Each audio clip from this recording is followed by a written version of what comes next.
Hello friends. Did you know that nearly 80% of those who watch my videos aren't subscribed? If you enjoy the content, I'd truly appreciate it if you hit that subscribe button. It helps a lot. Also, don't forget to leave a like and share your thoughts in the comments. Your interaction not only supports the channel's growth, but also helps these stories reach more people. Thank you all for being here. By the way, where are you watching from? Let me know in the comments. The submersible descended through layers of water that changed color like passing through rooms in a drowning house. First, the bright turquoise of surface light, then deepening blues that grew heavier with each meter, until finally we entered the realm where sunlight gives up entirely, and darkness becomes a physical presence pressing against the titanium hull. I had made this descent 47 times in my career as a deep-sea researcher, but the transition from light to absolute black never stopped feeling like a kind of death. My name is Marin Corbett, and I specialized in wreck documentation for the Maritime Archaeological Survey. We were 3,000 meters down, hovering above what sonar had identified as a cargo vessel that went missing in 1954. The Pacific Ocean floor spread beneath us like a frozen desert, lit only by our external floods, which carved a small bubble of visibility in the endless night. Huxley Brandt sat in the pilot's seat to my left, his hands steady on the controls despite the groaning protests our hull made as it adjusted to the crushing pressure. Behind us, Rhea Lanton monitored the data feeds, her screens glowing blue in the darkened cabin. The wreck should have been directly below us according to the coordinates. Huxley brought us lower, the depth gauge ticking past 3,000 meters, then 3,050. The sonar painted green shapes on Rhea's screen, showing the seafloor topology and abstract contours. But where the wreck should have been, there was nothing. Just empty ocean floor stretching away into darkness. "Running another sweep," Rhea said, her voice flat with concentration. The sonar pulse went out, a sound we could hear through the hull as a distant ping, and the return echo came back painting the same empty picture. No wreck, no debris field, nothing that matched what surface scans had shown us. Huxley checked our position against GPS. We're exactly where we should be. Coordinates match within 2 meters. I leaned forward, peering through the viewport at the barren sediment below. Our lights showed ripples in the silt, patterns made by deep currents that moved too slowly for human perception. Could the surface scan have been wrong? Misidentified geological features as a wreck? "Not with the resolution we had," Rhea replied. "The shape was too regular, definitely man-made structure."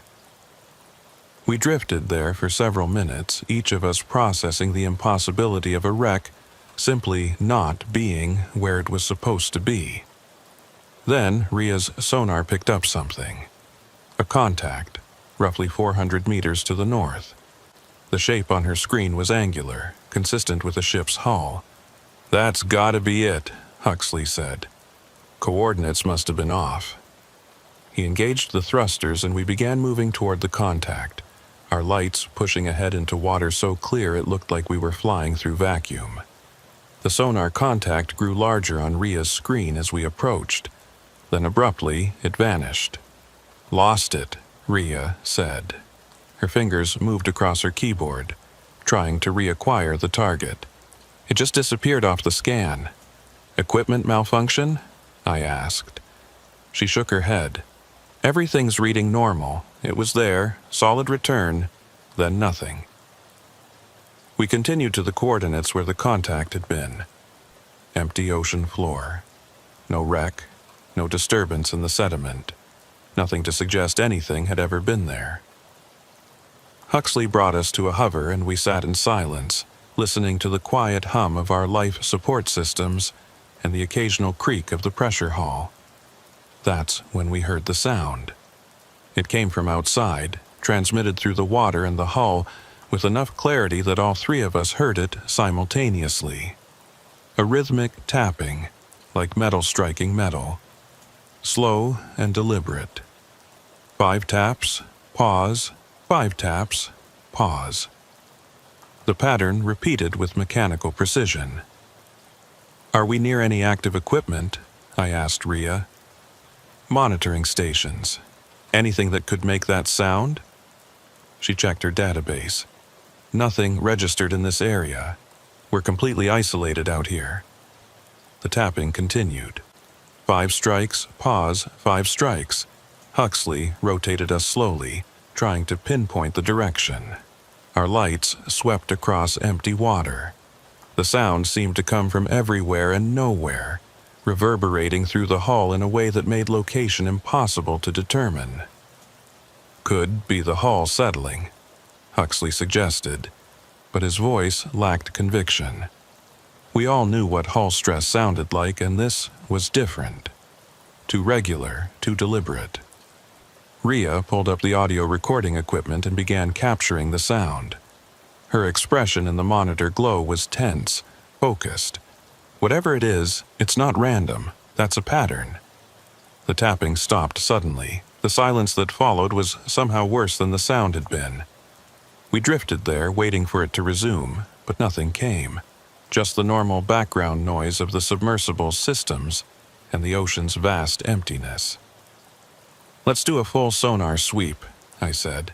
360 degrees maximum range. Rhea initiated the scan. The sonar pulse went out stronger this time, designed to map everything within a kilometer radius. The return took several seconds to process, and when it appeared on her screen, she went very still. "We have multiple contacts," she said quietly. 12, maybe 15 distinct objects, all around us in a rough circle. I moved to look over her shoulder at the screen. The contacts were there, clear and unmistakable, arranged in a pattern that was too perfect to be natural. Each one approximately the same size, spaced at regular intervals. And all of them were at our depth, hovering in the water column rather than resting on the seafloor. "Distance to nearest contact?" Huxley asked. 200 meters, southwest. Rhea's hands were shaking slightly as she worked her controls. "They're not moving, just holding position." Huxley turned us toward the nearest contact. Our lights penetrated the darkness ahead, showing nothing but clear water. The sonar said something was there, but visually we saw nothing at all. 100 meters, Rhea announced. 50 meters, 20 meters. We should have been able to see it. At 20 meters, our lights would illuminate anything solid, but there was nothing. Empty water. The sonar insisted otherwise, showing a solid return directly ahead of us. "Stop," I said. Huxley killed our forward momentum, and we drifted, our lights pointing at empty ocean where sonar said something large and solid was hovering. That's when our external temperature sensor spiked. The reading jumped from the normal deep water temperature of just above freezing to 70 degrees, held there for exactly 5 seconds, then dropped back to normal. "That's not possible," Rhea said. "There's no thermal vent here, no geological activity that would cause that kind of temperature change." The tapping started again. This time, louder, closer. 5 strikes, pause, 5 strikes. And this time I could tell it was coming from directly ahead of us, from the space where sonar showed something, but our eyes saw nothing. "We should surface," Huxley said. His voice was steady, but I could hear the edge in it. "This doesn't feel right." I wanted to agree with him. Every instinct I had was screaming that we needed to get out of this place, to put distance between ourselves and whatever was out there in the dark. But we had mission parameters, documentation requirements. We were scientists, not superstitious sailors who fled at the first sign of something unusual. "One more sweep," I said. "Full spectrum. Thermal, sonar, everything. Let's get complete data before we go." Rhea initiated the scan. What came back made no sense at all. The sonar showed the objects were still there, still in their circular pattern around us. But the thermal scan showed something different. Heat signatures where the sonar contacts were, but not stationary. Moving, pulsing, like they were breathing. "That can't be right," Ria said. She ran a diagnostic on her equipment, checking for sensor malfunction. Everything came back normal. The tapping changed. Instead of the regular 5-strike pattern, it became faster, more urgent. Random strikes that sounded almost frantic. And they were getting closer, moving around our hull. I could track the sound as it circled us, tapping at different points on our pressure sphere. Huxley didn't wait for authorization. He engaged the thrusters and began our ascent. "We're done here. Whatever this is, it's beyond our mission scope." I didn't argue. The tapping followed us as we rose, maintaining the same relative position as we climbed through the water column. 500 meters up, it was still there. 1,000 meters, still there.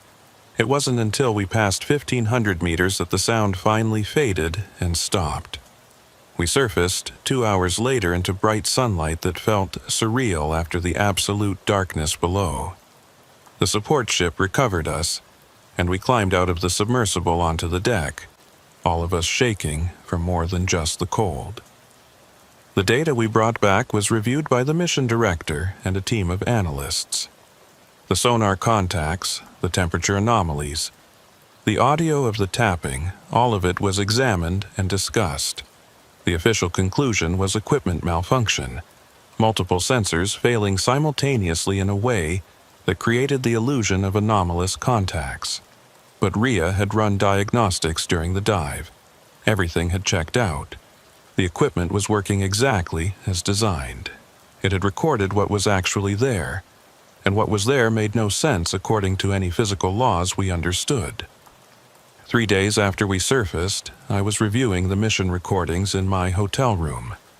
The video from our external cameras, the audio feeds, all the data streams we had captured. I was looking for something, anything that might explain what we had experienced. I found it in the timestamps. Our dive computers recorded everything with precision timing, synced to GPS satellites on the surface. According to those records, we had been at depth for 43 minutes from the time we first heard the tapping until we began our ascent. But according to the ship's logs, which were also GPS synced, we had been gone for 90 minutes. 47 minutes were missing. 47 minutes that we had experienced as normal time, during which we had recorded continuous data, but which somehow represented 90 minutes of actual elapsed time on the surface. I checked and rechecked the numbers. There was no error. The time dilation was real and documented. I showed my findings to Ria. She went pale as she reviewed the data, confirming what I had found. "This isn't possible," she said. "Time doesn't work this way." "I know, but the data doesn't lie." We brought it to the mission director, expecting concern, maybe alarm. Instead, we got dismissal. He barely looked at our evidence before telling us that GPS timing errors happened, that atmospheric conditions could affect satellite signals, that we were reading too much into normal technical glitches. But I had worked with GPS systems for 15 years. I knew what signal degradation looked like, knew what atmospheric interference did to timing data. This wasn't that. This was something else. Huxley refused to talk about the dive. When I tried to bring it up, he shut down completely, said he had already given his statement to the mission director and had nothing to add. But I saw how he looked at the ocean now, saw the way he hesitated before agreeing to another deep dive. The wreck we were supposed to document was never found. Follow-up missions to the same coordinates found nothing. The sonar contacts that had appeared on surface scans never appeared again. It was as if the entire thing had been an illusion, something that existed only for the brief time we were looking for it. I left the Maritime Archaeological Survey 6 months later. I told people it was to pursue other opportunities, to work on different projects. The truth was, I couldn't go back down there. Couldn't sit in that tiny pressure sphere knowing that 3,000 meters below the surface, something was waiting in the dark. Something that could make itself invisible to our eyes while appearing solid on sonar. Something that could tap on our hull with deliberate intent. Something that could slow time itself. I still have the recordings, the audio of the tapping, the sonar images of the circular pattern of contacts, the thermal scans showing heat signatures where nothing visible existed. I've shown them to other researchers, people I trust to look at evidence objectively. None of them can explain it. Most prefer to believe it was equipment failure, mass hallucination. Anything other than accepting that we encountered something down there that doesn't fit into our understanding of what's possible. But Rhea and I know what we saw, what we experienced. And we know that somewhere at the bottom of the Pacific Ocean, 3,000 meters below the surface where light never reaches and pressure can crush steel, there's something that exists in a way we don't understand. Something that can manipulate the physical laws we think are constant. Something that arranged itself in a perfect circle around our submersible and tapped on our hull with mechanical precision while remaining invisible to human eyes. I think about it sometimes, late at night when sleep won't come. I think about those 47 missing minutes, about what might have happened during that time, what we might have experienced but don't remember.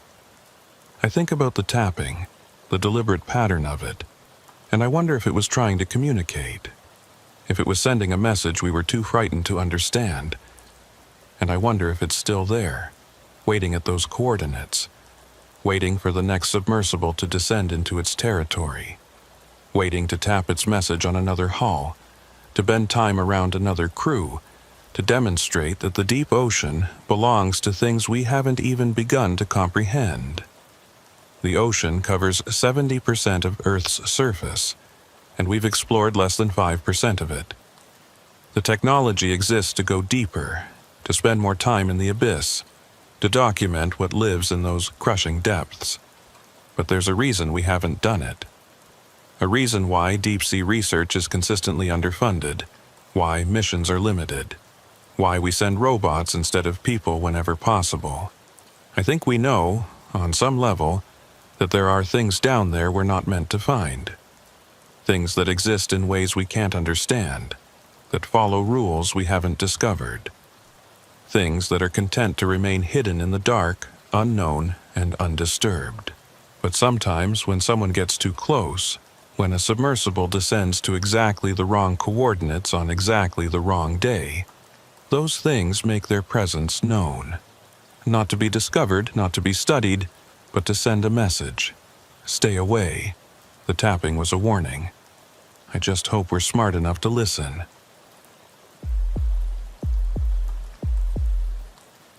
The first time I saw the marks, I thought someone was playing a joke. We had just surfaced from a routine mapping dive in the Mariana Trench, and as the support crew secured the submersible to the recovery platform, I noticed streaks along the starboard side of the hull. Long, parallel lines that looked like something had dragged wet fingers across the titanium. The marks were precise, evenly spaced, running from the forward viewport back toward the thruster assembly in perfectly straight lines.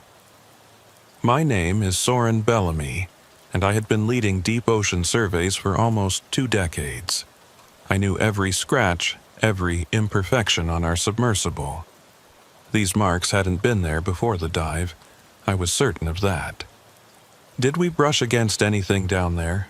I asked Maeve Thorough, our oceanographer who had been monitoring the dive from the support ship. She was already climbing down to examine the marks, her expression puzzled. "You were in open water the entire time," she said, running her hand along the streaks.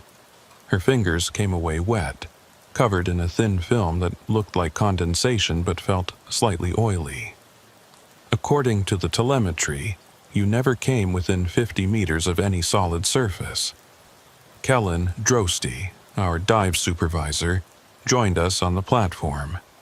He bent close to examine the marks, his weathered face creasing with concentration. "Could be cavitation from the thrusters," he suggested.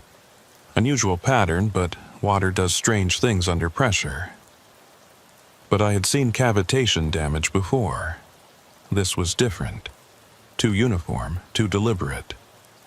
The spacing between the lines was exactly the same along the entire length, like they had been measured and marked with precision.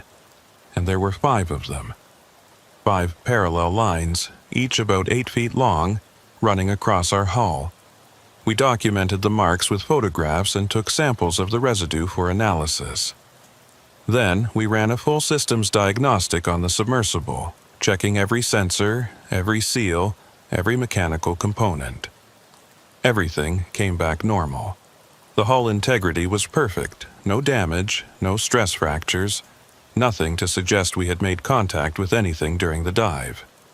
The lab results on the residue came back inconclusive. Mostly seawater, with trace elements that didn't match anything in their database. The technician who processed the samples called me to say that whatever had left the marks had chemical properties that seemed organic, but not from any known marine organism. I should have reported it then. Should have flagged it as an anomaly and requested a review before we dove again. But we were on a tight schedule, mapping a section of the trench that had never been properly surveyed, and I didn't want to lose time over something that might have a perfectly rational explanation we just hadn't identified yet. We dove again the next day. Same coordinates, same mission parameters. Kellen had cleaned the hull thoroughly, removing every trace of the marks and the residue. The submersible looked exactly as it should, pristine and ready for deep water operations. The descent was normal. We dropped through the water column at controlled speed, our lights piercing the darkness that grew more absolute with each meter. At 6,000 meters, we leveled off and began our mapping run, using sonar to build a 3-dimensional picture of the seafloor topology. Maeve was with me this time, sitting in the co-pilot seat and managing the data collection systems. Her screens glowed with information, showing depth contours and geological features in abstract digital representations. We worked in comfortable silence, the only sounds the hum of our equipment and the occasional creak of the hull adjusting to pressure. "Getting something unusual," Maeve said about an hour into the dive. She leaned forward, studying her screen with intense focus. "There's a depression in the seafloor, roughly circular, about 200 meters across." "Volcanic crater?" I asked, adjusting our course to pass over the feature. "Wrong shape. Too regular. And it's showing up on the side-scan sonar as perfectly smooth. No debris, no sediment accumulation, nothing." We moved to the coordinates Maeve had marked. The sonar image showed what she had described, a circular depression that looked machine-made in its precision. I brought us lower, descending toward the feature to get a visual confirmation. Our lights hit the edge of the depression, and I saw immediately that this was no natural formation. The walls were smooth, almost polished, dropping straight down into darkness that our floods couldn't penetrate. I brought us to a hover at the rim, and Maeve deployed a measurement probe. "Depth reading says it goes down at least another 500 meters, she reported. "But that's the limit of the probe's range. It could be deeper." I maneuvered us along the edge of the depression, following its perimeter. Perfectly circular, exactly as the sonar had indicated. The smoothness of the walls was unsettling. Nothing geological created surfaces this perfect. This looked intentional, excavated, like someone had drilled a massive hole in the ocean floor and polished the interior. "This should be in the charts," Maeve said, checking her database. "A feature this size, this distinctive, should have been mapped by previous surveys." But there was nothing. No record of any depression at these coordinates. According to the historical data, this section of seafloor was supposed to be a flat, abyssal plain with gentle undulations. Not a 200-meter hole with walls like glass. We documented everything we could. Video, sonar scans, measurements, photographs. Then I made the decision to descend into the depression to see how deep it actually went and what might be at the bottom. Maeve hesitated. We're already at the edge of our operational depth. Going deeper puts strain on the hull. I know, but we're here. We're equipped, and this needs to be documented.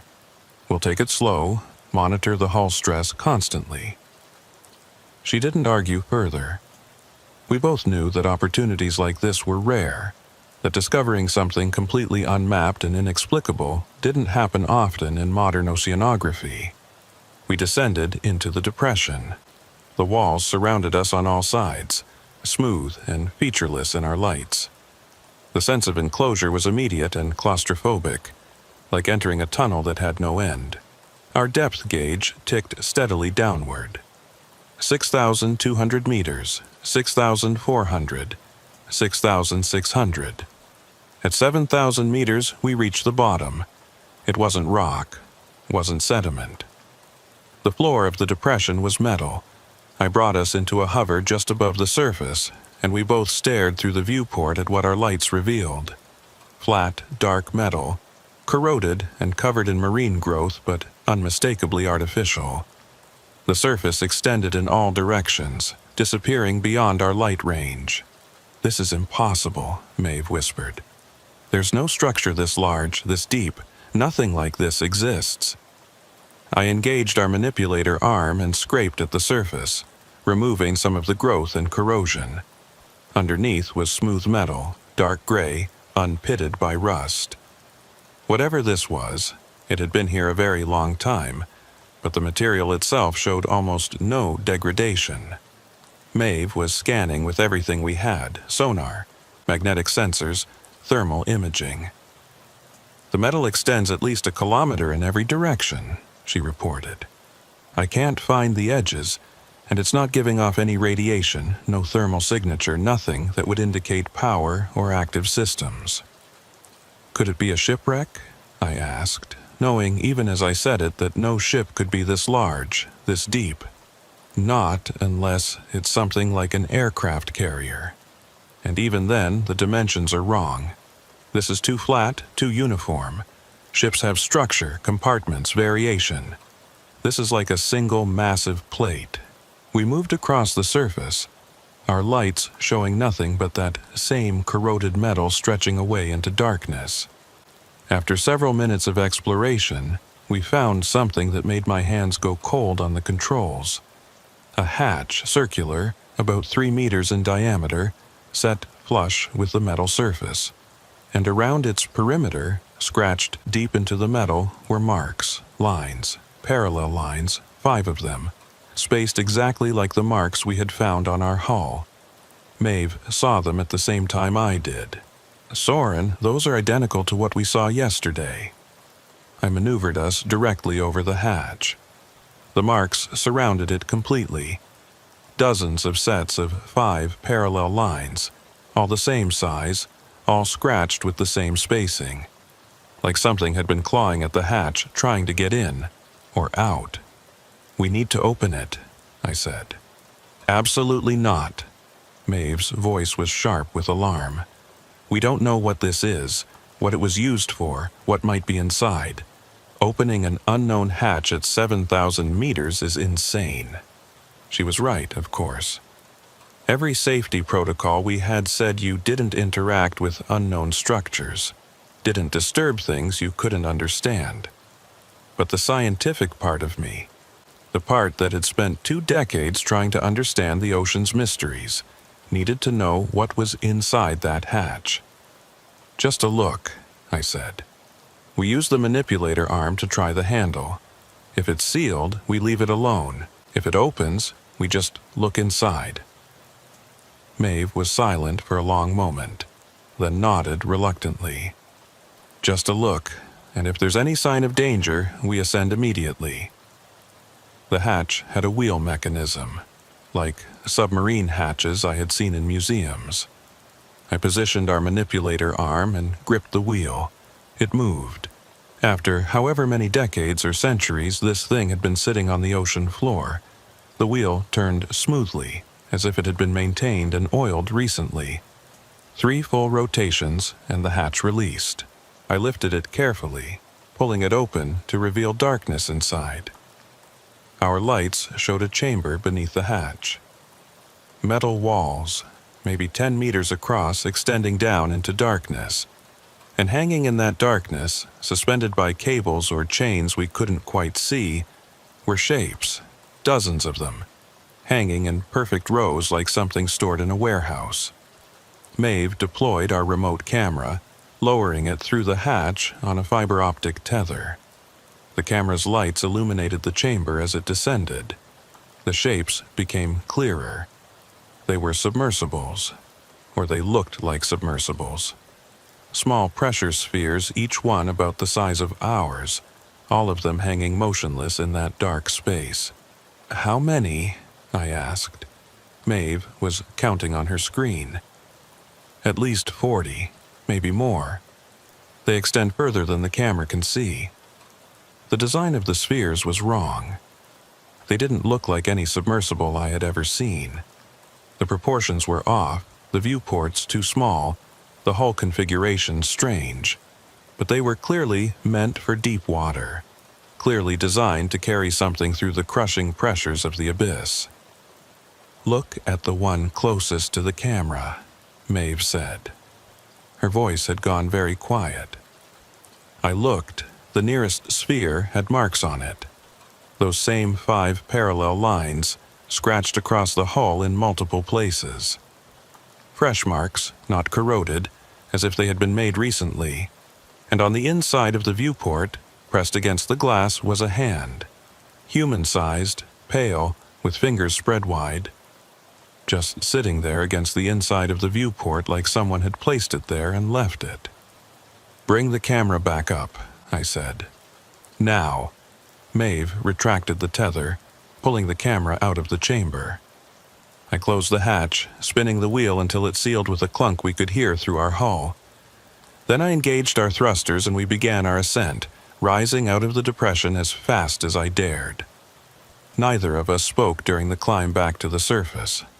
We just sat there, watching the depth gauge count down, listening to the sound of our own breathing. When we surfaced, the support crew noticed immediately that something was wrong. We must have looked like we had seen death, which maybe we had. Kellen helped us out of the submersible and took one look at our faces before ordering everyone off the platform except essential personnel. "What happened down there?" he asked quietly. I told him all of it. The depression, the metal surface, the hatch, the chamber full of spheres. Maeve showed him the camera footage, and we watched his expression change from skepticism to disbelief to something that looked like fear. "You opened a hatch at 7,000 meters, he said. "Do you have any idea how irresponsible that was?" "I know. But Kellen, look at what we found. This thing, whatever it is, it's been down there for God knows how long, and someone needs to know about it." He studied the footage again, freeze-framing on the image of the hand pressed against the viewport. This could be anything. A mannequin, a doll, something left there as a joke or a test. At 7,000 meters? In a sealed chamber on a metal surface the size of a small city? He didn't have an answer for that. We documented everything and prepared our report. But before we could file it, Kellen pulled me aside. He showed me something on his tablet, a nautical chart of the area we had been diving in. "Look at the date on this chart," he said. It was from 3 days ago, a standard survey chart showing the same section of seafloor we had just explored. I looked at the depth contours, the topology, and felt my stomach drop. The depression wasn't there. This chart was generated from satellite bathymetry data, Kellen explained. Current data, verified and confirmed. According to this, the seafloor at those coordinates is a flat plane. No depression, no anomaly, nothing. But we saw it. We dove into it. We have footage. I know. But according to every other source of data, it doesn't exist. I looked at the chart again, then at our video footage, then back at the chart. That's not possible. Apparently it is. And there's something else. He showed me another image, a sonar scan of the same area from that morning. We ran a surface scan before your dive, routine mapping. Look at the return. The scan showed what the chart showed. Flat seafloor. No depression. It wasn't there this morning, Kellen said. It appeared sometime between our surface scan and your dive, and I'm willing to bet that if we scan again right now, it won't be there anymore. He was right. We ran another scan immediately. The seafloor showed as a flat plane, exactly matching the charts. The depression was gone, as if it had never existed. But we had footage. We had measurements, sonar scans taken from inside the submersible. We had proof that we had found something impossible. The official report went up the chain of command and came back with a single-line assessment. Equipment malfunction. The footage was dismissed as a sensor glitch, the sonar data as corrupted files, our testimony as unreliable due to the stress of deep diving. But 3 days later, when we prepared to dive again, we found new marks on the hull. Those same 5 parallel lines, dozens of them now, covering the entire surface of the submersible. All of them wet, all of them fresh, appearing overnight while the submersible had been sealed and secured in the support ship's hangar. Kellen ordered the mission scrapped. We returned to port early, with official explanations about equipment issues and maintenance requirements. But I saw the way he looked at the ocean during the voyage back. Saw the way he kept checking the deck at night, like he expected something to climb aboard. I left the expedition service 6 months later. Too many questions, too many things I had seen that had no explanation. Maeve quit around the same time. Last I heard, she was teaching oceanography at a university in the Midwest, as far from the ocean as she could get. But I still have the footage. The camera images of that chamber, those spheres hanging in the darkness, that hand pressed against the viewport. I've shown it to experts, people who study deep-sea phenomena, people who might have explanations. No one can explain it. Most think it's a hoax, elaborate fakery. Some think it's real and refuse to discuss it. One researcher told me that there are places in the ocean where our understanding of physics breaks down, where things exist in ways we can't comprehend. He suggested that maybe I had found one of those places, and maybe I should be grateful I got out. The marks on the submersible were never explained. The wet streaks, the parallel lines, all of it was documented and filed and forgotten. But sometimes I think about them, about the precision of those lines, about how they matched exactly the marks around that hatch 7,000 meters down. I think about that chamber full of spheres, and I wonder who built it. Who put those spheres there, suspended in that darkness, and why? I think about the hand pressed against the viewport, and I wonder if someone was trying to signal, if someone was asking for help from inside a pressure sphere at the bottom of the ocean, in a chamber that shouldn't exist, in a place that appears and disappears according to rules we don't understand.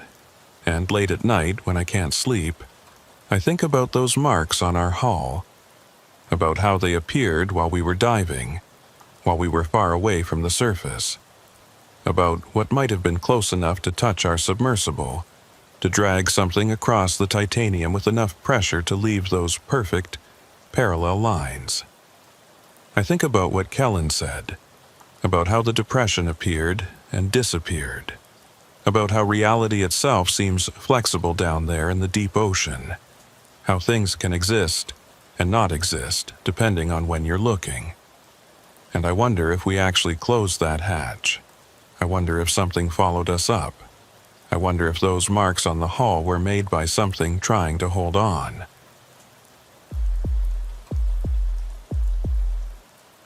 The sensors died one by one, and each time they failed, Elsa Meyercourt saw something on her screen that shouldn't have been possible. A shadow, a void, a space on the sonar display that showed nothing, not empty water, but absolute absence. like something was blocking the signal in a way that defied physics.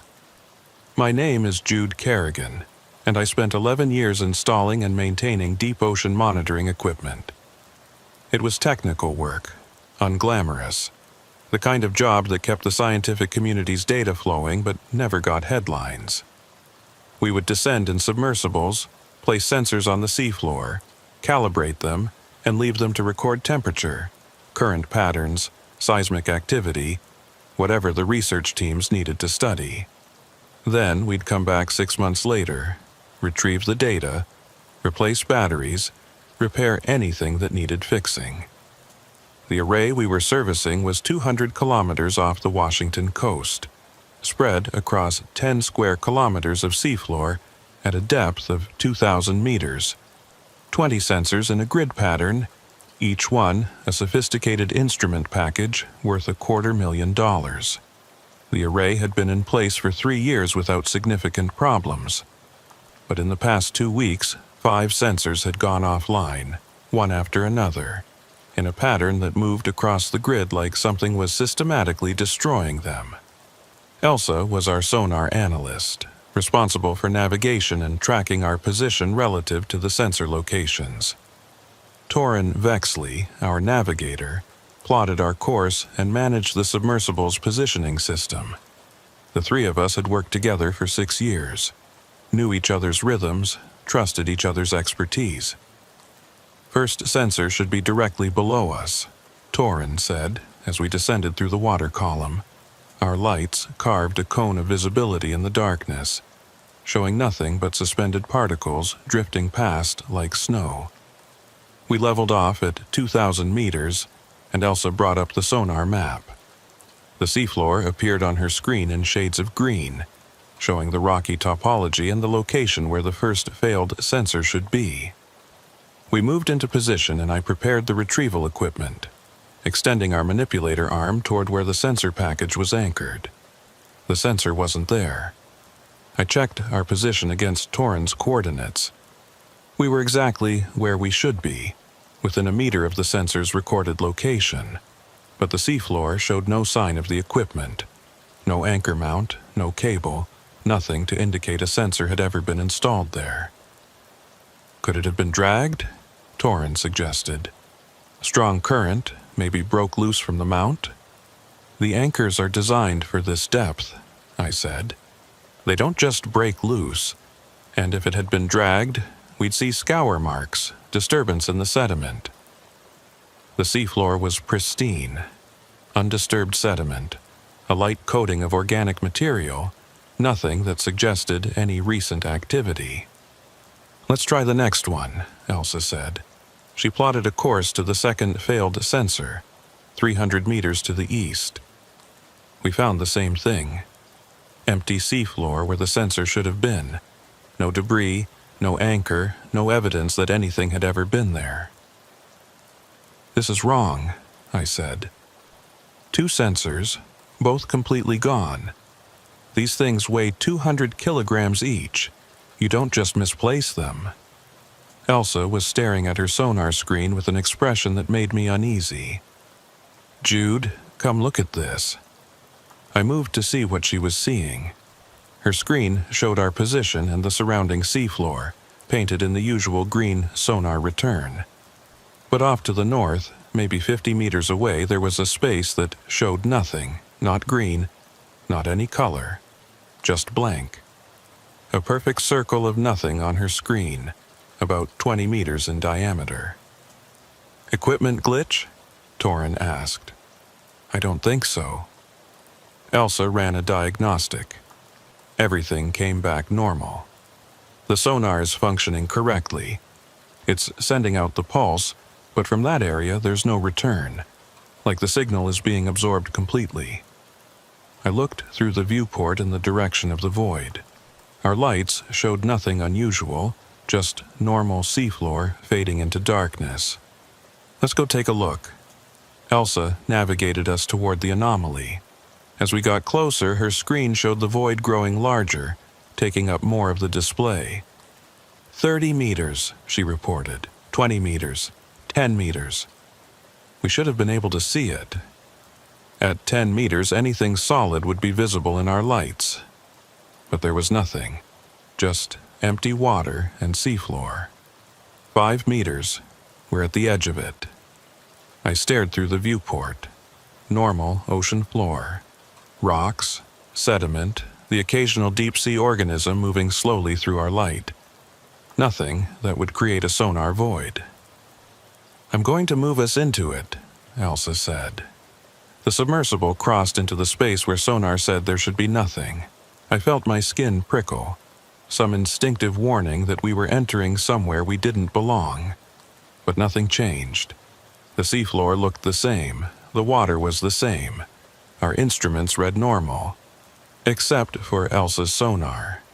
On her screen, we had disappeared. Our submersible, our position, everything had vanished from the display. The screen showed the same void, the same absence of return signal. But now, we were inside it. "That's not possible," Torrin said quietly. "We should show up. We're solid, we're metal. Sonar doesn't just not see us." Elsa was running every diagnostic she had, checking and rechecking her equipment.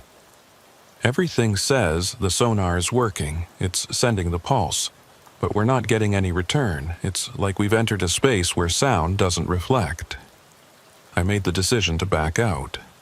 Whatever this was, we needed to understand it before we continued. Elsa reversed course and we moved back the way we had come. The moment we crossed out of the void, we reappeared on her screen. The sonar saw us again, saw the seafloor, saw everything normally. "What the hell was that?" Torrin asked. None of us had an answer. We continued to the third failed sensor, same result. Equipment completely gone, no trace of it ever being there. And near the location, another void on the sonar. This one was larger, maybe 30 meters across. By the time we checked the fourth sensor, a pattern was emerging. Each failed sensor was near one of these sonar voids. Each void was slightly larger than the previous one, and they were arranged in a line, moving across the seafloor in a specific direction. "They're not random," Elsa said, plotting the positions on her map. "They're following a path like something is moving through the area and these voids are marking where it's been."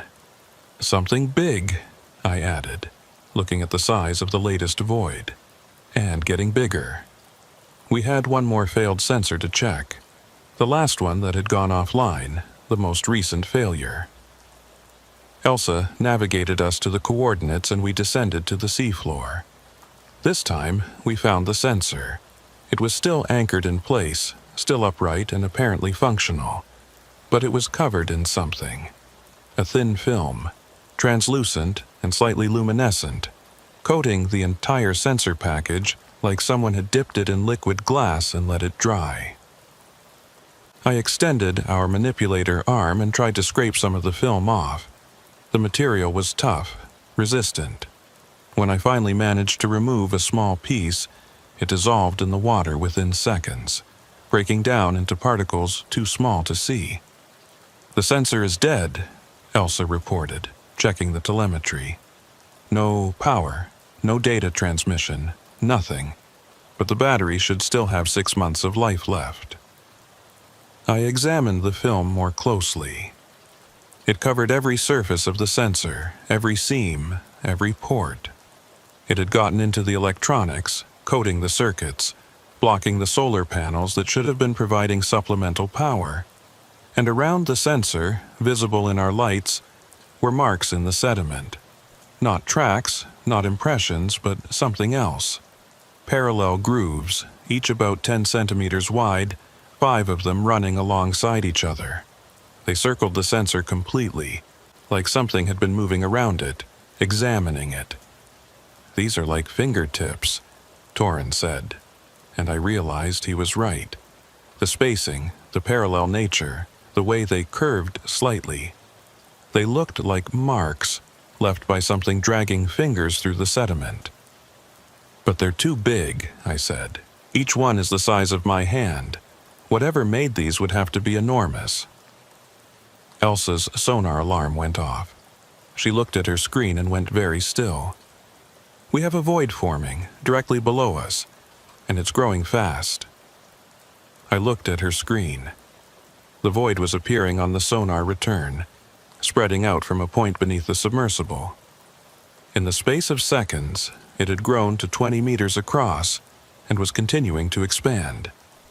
"Up," I said. "Get us off the seafloor, now." Elsa engaged the thrusters and we began to ascend. I watched through the viewport as the sensor package disappeared below us. The void was visible now, not just on sonar but to our eyes. The water below us was darkening, becoming opaque, like ink spreading through clear liquid. "It's not ink," Elsa said, watching her instruments. "It's not showing as particulates, not showing as anything organic. The sonar just stops when it hits that darkness." We continued ascending, putting distance between ourselves and the spreading void. At 50 meters up, I looked down and saw the full extent of it. A perfect circle of absolute blackness on the seafloor, at least 40 meters across now. Our lights couldn't penetrate it. Sonar couldn't see into it. It was like looking at a hole in reality. And in that darkness, something moved. I saw it for just a second. A shape, pale against the black, rising from the void. It was roughly the size of our submersible, maybe larger. The form was hard to distinguish, but I saw what might have been a limb, something long and segmented, reaching up out of the darkness before withdrawing back into it. "Did you see that?" Torin asked, his voice tight. "I saw it." Elsa was already plotting a course to the surface. "We need to leave. We need to report this." I didn't argue. Whatever was down there, whatever was creating these voids and destroying our sensors, we were not equipped to deal with it. We were technicians, not explorers. Our job was to maintain equipment, not encounter unknown phenomena that defied physical laws. We surfaced 2 hours later. The support ship recovered us, and we climbed out into sunlight that felt surreal after what we had seen in the deep. The mission director listened to our report with increasing skepticism, but he couldn't dismiss the video evidence, the sonar recordings, the fact that 5 expensive sensors had vanished without a trace. They sent down a remote vehicle the next day, an unmanned probe that could go deeper and take more risks than a crude submersible. The probe went to the coordinates where we had seen the void. Found nothing. Normal seafloor, normal sonar returns, no darkness, no anomaly. It was as if the voids had never existed. But the probe's cameras found something we had missed. At each location where a sensor had been, buried in the sediment, were fragments. Small pieces of the sensor packages, crushed and compacted, pressed into the seafloor with tremendous force. And on each fragment was a thin coating of that same translucent film. The analysis of the video from our dive showed something else. When we had seen that shape moving in the darkness, the timestamp had glitched. For exactly 3 seconds, the video showed no time passing. The image froze, held in perfect stillness, then resumed with the timestamp jumping forward those 3 seconds. But in the audio recording, there was no gap. The sound continued normally, capturing our breathing, our voices, the hum of the submersible systems. For 3 seconds, time had stopped for the video while continuing normally for everything else. They tried to explain it as equipment malfunction, data corruption, sensor error. But I had been in that submersible. I had watched my own hands freeze in the middle of reaching for a control, had felt those 3 seconds pass normally while the timestamp proved they had never happened. We retrieved 2 more sensors over the following week, both from locations far from the voids. Both had that same film coating them, though less extensively. And both had been moved. Not dragged, but relocated, picked up, and placed several meters from their original anchor points, set down gently enough that the instruments inside were undamaged. Something was examining our equipment. Something that could move through water without creating a sonar return. that could exist in spaces where our sensors showed nothing. Something large enough to lift 200-kilogram sensor packages and carry them across the seafloor. The program was suspended after that. Too many equipment losses, too many unexplained phenomena, too much risk. The remaining sensors were abandoned in place, left to record whatever they could until their batteries died, or until whatever was down there decided to examine them too. Elsa left deep-sea work entirely, took a job analyzing satellite data for a meteorological service. At least clouds make sense, she told me. At least weather follows rules we understand. Torin stayed in the field but refused to work at depths below 1,000 meters. When I asked him why, he just showed me a photograph he had taken from the submersible viewport during our ascent, an image I hadn't realized he had captured. The photograph showed the darkness below us, the void spreading across the seafloor. And rising from that darkness, barely visible in the murky light, was something that looked like a hand. 5 segments, parallel, each one at least a meter long, reaching up toward us as we ascended, stretching toward our hull like it wanted to touch, to examine, to understand what we were. I kept diving for another year, but I never went back to that area. Never worked those coordinates. And when other teams asked me about the failed sensor array, about why the project had been shut down, I told them about equipment losses and budget constraints. I didn't mention the voids, the darkness that absorbed sonar, the shape I had seen moving in that impossible space, because the official report said it was equipment malfunction. Said the sensors had been damaged by ocean currents, that the sonar anomalies were atmospheric interference, that the video glitches were corrupted data files. The report made it clear that anyone who talked about voids and moving shapes and spaces where time stopped would not be taken seriously. But the sensors are still down there, the ones we didn't retrieve. Still recording data that no one will ever collect. Still sitting on that seafloor 2,000 meters down, waiting for whatever lives in that darkness to come, examine them, to coat them in that translucent film, to leave those parallel marks in the sediment. And sometimes I wonder what the sensors are recording, what data they're capturing about those voids, about the darkness that spreads across the seafloor. I wonder if the last images they record, before the film covers their lenses and their batteries die, show something looking back, something studying them with the same curiosity we had when we built them and placed them there. I wonder if it understands what they are. If it knows they're watching, recording, trying to make sense of an ocean that keeps more secrets than it reveals. And I wonder if it ever wonders about us, the way we wonder about it. If it sees our submersibles descending into its territory and thinks about what we are, where we come from, why we come to this darkness. I wonder if it's as afraid of us as we are of it. Or if it's just curious. Curious enough to reach out. Curious enough to touch. The silence started at 3 in the morning, and it was the wrong kind of silence. Not the comfortable quiet of night at sea, but something deeper, something that pressed against your eardrums like the ocean was holding its breath. I woke in my cabin feeling like the air had changed, like the pressure had shifted in a way that made no physical sense at surface level. My name is Alaric Boone, and I had been the chief researcher aboard the Minerva for 8 years. We were a mid-sized research vessel, equipped for deep ocean surveys and sample collection, working a grid pattern off the coast of Alaska documenting benthic ecosystems. It was methodical work, often boring, the kind of science that built knowledge one tiny increment at a time. I got out of my bunk and checked the clock. 3:17 a.m. The ship was too quiet. I should have heard the thrum of engines, the hiss of ventilation systems, the 1,000 small sounds that a working vessel makes constantly. Instead, there was nothing, Just that absolute silence that felt like it was absorbing sound rather than representing its absence. I went up to the bridge.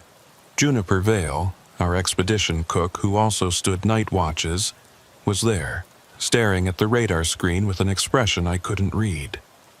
"You feel it too?" she asked, without looking at me. "The quiet? Yes." "What's going on?" "I don't know. It started about 15 minutes ago. All our sensors went dead simultaneously. Radar, sonar, GPS, everything. Then the sound just stopped." I looked at the equipment banks. Every screen was dark. No power indicators, no standby lights, nothing. But the ship's electrical system was clearly functioning. The overhead lights were on, the computer in the corner was running. "The equipment isn't dead," I said, moving to examine the radar console. "It has power, it's just not displaying anything." Juniper pulled up a diagnostic screen. "Everything tests normal. The systems are functioning, they're just not showing any data, like there's nothing out there to detect." I went out onto the bridge wing and looked at the ocean. It was calm, preternaturally so.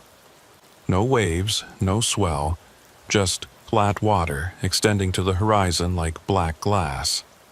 The stars above were clear and bright, but the moon was hidden behind a thin layer of cloud, giving just enough light to see by. The silence was even more oppressive out here. No sound of water against the hull, no engine vibration, no wind. I realized I could hear my own heartbeat, could hear the blood moving through my veins. In all my years at sea, I had never experienced anything like this. "We should wake the captain," I said. Juniper nodded and reached for the intercom. She pressed the button and spoke, calling for Captain Brannock Sears. Her voice came through the speaker system clearly, but there was no response. She tried again. Nothing. I went down to the captain's cabin and knocked. No answer. I opened the door and found Sears asleep in his bunk, breathing normally, looking peaceful. I shook his shoulder. "Captain, we need you on the bridge." He didn't wake. I shook harder, spoke louder. Nothing. He continued sleeping, completely unresponsive. I checked his pulse, his breathing, his pupils. Everything was normal. He was just deeply asleep, more deeply than seemed natural. I tried to lift his arm and found resistance, not from muscle tension but from something else. It was like moving through very thick fluid, like time around him was moving at a different rate. I went back to the bridge. "The captain won't wake up. I think he's okay, but he's in some kind of deep sleep state." "Should we check the others?" Juniper asked. We went through the ship together, checking every cabin. Everyone was the same. 12 people total, all of them sleeping normally, all of them completely unresponsive to external stimulus. And all of them had that same quality when you tried to move them. That feeling of resistance like they were partially frozen in time. "It's just us," I said. "Everyone else is somewhere else. Unconscious or trapped or something." Juniper and I returned to the bridge. The silence continued, oppressive and wrong. We checked the equipment again. Still dead, still showing no data despite appearing to function normally. "Look at this," Juniper said, pointing at the ship's chronometer. I looked and felt something cold settle in my chest. The chronometer had stopped. The digital display showed 3:14:23 and wasn't advancing, but my watch, mechanical and spring-driven, showed 3:47. More than half an hour had passed since the silence started, but the ship's clock hadn't moved. I went to the navigation station and checked the backup chronometer, also stopped at 3:14:23. Every digital clock on the bridge showed the same frozen time. "We're in some kind of bubble," Juniper said. "Time is still passing for us, but it's stopped for the ship's systems and the crew. That's not possible." "Then explain it." I couldn't. Nothing in my training, my experience, my understanding of physics offered any explanation for what we were experiencing. Then the sensors came back online. All at once, every screen lit up, every display showing data again. I moved to the radar and stopped, staring at what it showed. We were surrounded. The radar screen showed 12 contacts arranged in a perfect circle around our ship. Each contact was large, roughly the size of our vessel, all of them maintaining exact positions relative to us. The spacing was too perfect to be natural. They were equidistant from each other and from us, forming a geometric pattern that could only be intentional. "Distance to nearest contact?" I asked. Juniper checked the scale. 30 meters, they're close. We should be able to see them. I looked out at the water. Black. Flat. Empty. No lights, no shapes. Nothing visible despite the radar clearly showing large objects surrounding us. The sonar confirmed what the radar showed. Solid contacts, all of them underwater, all of them at the same depth. Approximately 20 meters down, just below the thermocline. "What are they?" Juniper asked. "I don't know. Submarines? But there's no nation that operates 12 submarines in formation like this, and they'd show on our identification systems." The contacts remained stationary, not drifting with current, not moving at all, just sitting there in that perfect circle surrounding us. I made the decision to try the radio. If these were vessels, maybe we could communicate. I turned on the VHF and hailed on the emergency channel. "Unknown vessels surrounding research vessel Minerva.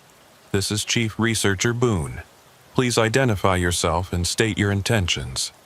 Static answered. Not the normal crackle of empty frequency, but a different sound. Regular, pulsing, like something was transmitting but not with voice. Like data, or music, or something in between. I tried again on different frequencies, same result. That pulsing static, always the same rhythm, always the same pattern. "It's repeating," Juniper said, listening to the pattern. "Every 10 seconds, the same sequence. It might be a code." I recorded a sample and ran it through our analysis software, checking if it matched any known transmission protocol. The software found nothing. The pattern was too complex to be random noise, too structured to be natural interference, but it didn't match any human communication system in our database. Then the circle began to move. The contacts on radar started rotating around us, maintaining their perfect spacing but orbiting our position. Slowly at first, then faster. I watched the screen as 12 large objects circled our ship in synchronized motion, their formation never wavering. "We should start the engines," Juniper said. "Get out of here." I went to the engine controls and tried to engage the main drive. Nothing happened. The controls responded, the system showed ready, but the engines wouldn't start. I could hear them turning over, could hear the starter working, but they wouldn't catch. The circle rotated faster. The radar showed them moving now at what must have been considerable speed, whipping around us in that perfect formation. But there was still no sound. No engine noise. No displacement wave. No disturbance in the water. Just silence and that flat black surface. The radio static changed pitch. It became higher, more urgent, the pulses coming faster, and then I heard something underneath it. A voice. Human, but distorted, speaking words I couldn't quite make out. Juniper heard it too. Someone's transmitting. Someone's trying to talk to us. I turned up the volume and we listened. The voice was there, definitely there, buried under the static. It spoke in bursts that matched the pulse pattern, and slowly, very slowly, I began to make out words. Inside the circle, "Don't leave. Safety inside." The voice repeated the same phrase over and over. "Stay inside the circle. Don't leave. Safety inside. Safety from what? Juniper asked. As if in answer, the sonar picked up something else. A new contact coming from below. Deep, maybe 500 meters down, rising fast. The signature was massive, larger than anything in our database, larger than a blue whale, larger than any submarine ever built. It rose toward us at impossible speed, and I watched the depth gauge on the sonar as it climbed. 400 meters, 300, 200, coming straight for our position. At 100 meters, it stopped, just stopped, holding position directly beneath us. The sonar showed its size more clearly now. It was at least 300 meters long, irregularly shaped, with appendages or protrusions extending from a central mass. Nothing biological looked like that. Nothing mechanical either. The voice on the radio became more insistent. Safety inside the circle. Do not leave. Do not approach. The thing below us remained stationary. The contacts around us continued their rotation, their circle moving faster now, creating what almost looked like a barrier on the radar screen. They're protecting us, I said.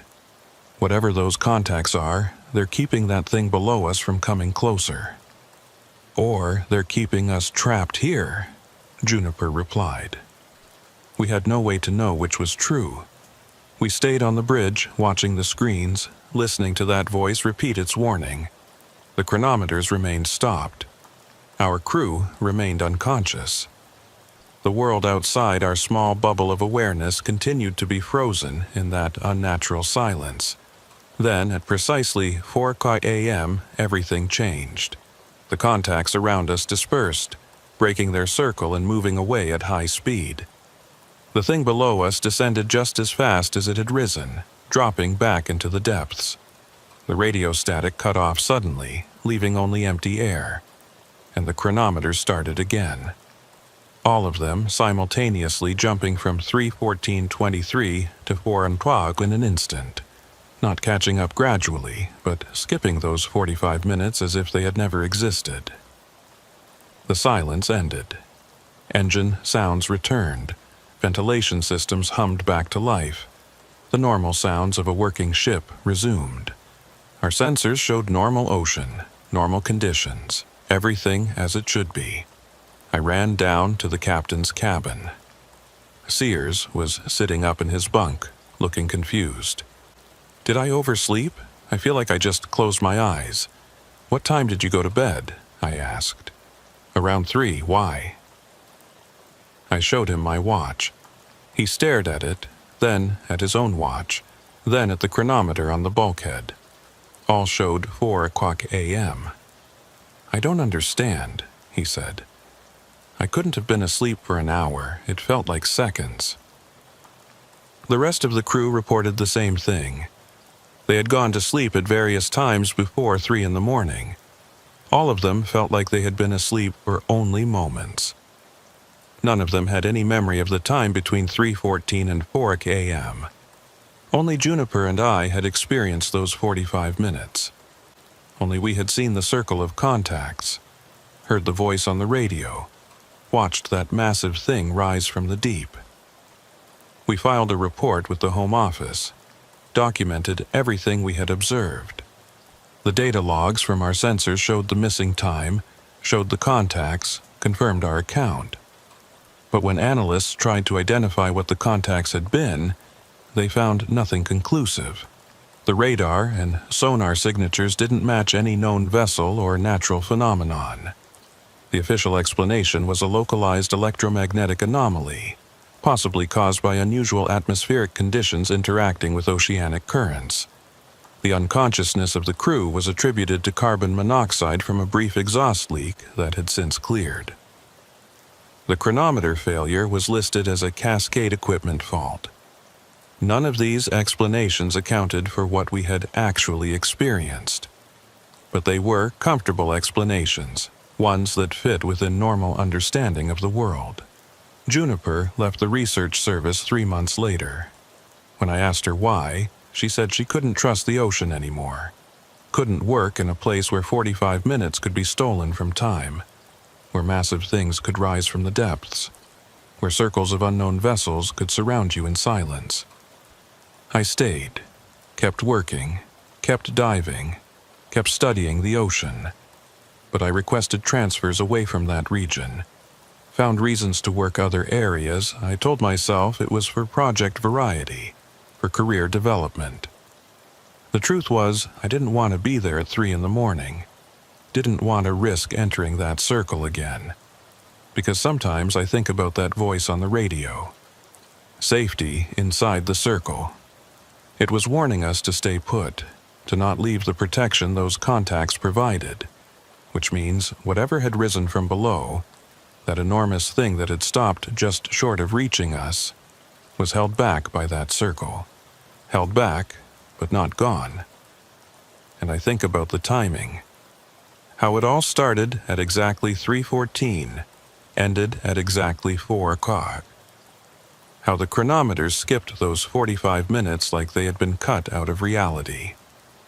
How only Juniper and I experienced that time, while everyone else slept through it. I think we were being protected, yes. Protected and isolated. Moved into a space adjacent to normal time so that whatever was rising from below couldn't reach the others. Only those of us who were awake, who were aware, existed in that space between seconds. And I wonder if it's still there. If that thing at the bottom of the ocean still rises at 3:14 a.m., still ascends to hunt or feed or do whatever it was trying to do. I wonder if those contacts still form their circle, still protect vessels that wander into that space.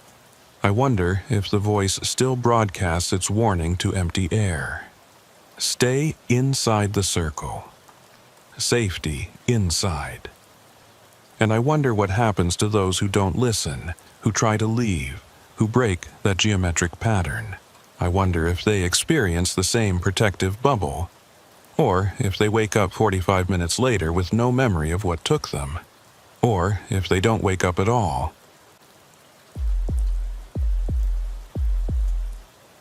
The light came from nowhere, a brilliant flash that turned the black water white for exactly 3 seconds, then vanished, leaving after images burned into my retinas. I was on deck watch when it happened, standing at the rail of our research platform at 2 in the morning, looking out at the Pacific Ocean under a moonless sky. The flash came from below, somewhere deep in the water column, bright enough that I saw the entire support structure of the platform lit up in stark detail before darkness reclaimed everything. My name is Noam Fletcher, and I was part of a deep ocean drilling project collecting core samples from the seafloor 3 miles down. We lived on a floating platform, a semi-submersible rig anchored over our drilling site, our home for 3-month rotations in some of the most isolated water on Earth. The nearest land was 400 miles east. The nearest other vessel was probably twice that distance. Out here, you learn to be comfortable with isolation, with the knowledge that if something went wrong, help was days away at best. I went to the control room and checked with Calder Wynn, our safety diver who was monitoring the overnight sensor feeds. "Did you see that light?" I asked. He looked up from his screens. "What light?" "From the water. Bright flash. Lasted maybe 3 seconds." Calder checked his monitors, reviewing the external camera feeds. "I'm not seeing anything. When did this happen?" "Just now. Less than a minute ago." He rewound the footage and we watched together. The timestamp showed the moment I had been standing at the rail. The cameras captured the deck, the support columns, the dark water beyond. No flash, no light, just normal nighttime conditions. "Are you sure you saw something?" Calder asked. "Not just tired eyes playing tricks?" I was sure. The light had been real, bright enough to hurt, bright enough that I was still seeing spots. But the cameras showed nothing. I went back on deck and stood at the same spot looking down at the water. 3 miles of ocean beneath the platform, extending down into darkness that no light could penetrate except our drilling equipment. We had sensors at multiple depths, monitoring temperature and pressure and current patterns. If something unusual had happened down there, the sensors should have detected it. Calder called me on the radio 15 minutes later. "Gnome, you should come back to the control room. We've got something weird on the acoustic monitor." The acoustic monitor tracked sounds in the water column, recording everything from whale songs to equipment noise. When I looked at Calder's screen, I saw what had concerned him. A sound signature, recorded at the same time I had seen the flash. Low frequency, rhythmic, rising from deep water. "That's mechanical," I said. "That's not biological." "I know, but it's not our equipment either. Wrong frequency range, wrong pattern. And look at the source depth." The system had triangulated the sound to approximately 4,000 meters below the surface, 1,000 meters below our drilling site. The sound had lasted for exactly the same 3 seconds as the light flash, then stopped. "Could be something geological," Calder suggested. "Underwater landslide, maybe. That could create both sound and luminescence if there was enough friction." But the sound wasn't random. It had structure, rhythm, and it stopped too cleanly, too precisely. Natural phenomena don't start and stop on a timer. We logged the incident and continued normal operations. But over the next 3 days, it happened twice more. Always at night, always that same brilliant flash lasting exactly 3 seconds. Always accompanied by the mechanical sound from 4,000 meters down, and always invisible to our cameras despite being bright enough to illuminate the entire platform. On the 4th occurrence, something else happened. I was in my cabin when the flash came, saw the light through my porthole despite being below deck level. I went up immediately and found Silas Renfrey, our platform engineer, standing in the corridor looking confused. "Did you see your cabin?" he asked. I went back and turned on my light. The floor was wet. Not damp, but actually wet, with puddles of seawater that hadn't been there 5 minutes ago. And in the water were footprints. Bare feet, human-sized, leading from my porthole across the floor to my bunk, then back to the porthole. I followed them with my eyes, trying to understand what I was seeing. The porthole was sealed, locked from the inside. There was no way water could have entered through it. No way anyone could have walked across my floor while I was gone. But the footprints were there, clear and distinct, already beginning to evaporate in the dry cabin air. Silas saw them too. He took photographs, measured them, documented everything. The prints were adult-sized, narrow, with distinct toe impressions. They were fresh, the water still beating on the metal floor. "Check your cabin," I told him. He did. Same thing. Wet footprints leading from his porthole to his bunk and back. The pattern was identical, like someone had walked the exact same path in both our cabins simultaneously. We checked every cabin on the platform. 12 rooms total. 8 of them had the wet footprints. Always the same pattern, always starting and ending at the porthole. Always fresh seawater. Calder reviewed the security camera footage from the corridors. No one had entered any of the cabins. No one had been moving through the platform at all during the time the footprints must have been made. The corridors were empty, the cameras showing nothing unusual. "This doesn't make sense," Silas said. We were gathered in the control room, all 3 of us trying to find an explanation. Water doesn't just appear. People don't walk through sealed portholes. I thought about the light, about how the cameras couldn't see it, despite it being real enough to hurt my eyes. "What if it's like the flash?" I said. "What if whatever is happening is real, but exists in a way our equipment can't record?" "That's not how physics works," Calder replied. "Then explain the footprints." explain the light that cameras can't see, explain the mechanical sound from 1,000 meters below our drilling site. None of us could. The wet footprints evaporated over the course of an hour, leaving behind only faint mineral deposits from the salt content. Silas collected samples and ran an analysis. The water was seawater, composition consistent with what we'd expect from our depth and location. But the temperature was wrong. The water was warm, almost body temperature, when it should have been barely above freezing. That night, I set up my own camera in my cabin. If something was going to make those footprints again, I wanted documentation that I controlled, that I knew hadn't been tampered with. I positioned the camera to cover the porthole in the floor, set it to record continuously, and went to the control room to monitor the overnight sensor feeds with Calder. The flash came at 1:47 a.m. Brilliant, sudden, turning the dark ocean to white light for 3 seconds. I felt it more than saw it this time. Felt the brightness pressing against my closed eyelids like heat. Calder checked his monitors. Same acoustic signature, same source depth. It's repeating the exact same pattern every time. I grabbed my tablet and pulled up the feed from my cabin camera. The video showed my empty cabin, dim emergency lighting, normal conditions. Then at 1:47, the image distorted. Not badly, just a brief flutter, like interference, less than a second of disruption. When the image stabilized, there were wet footprints on my floor. I rewound and watched again in slow motion. The distortion lasted for exactly 17 frames at 30 frames per second. When it started, the floor was dry. When it ended, the footprints were there, fully formed, as if someone had walked across my cabin during those 17 frames. But the camera had been recording continuously. There was no gap in the footage, no missing time.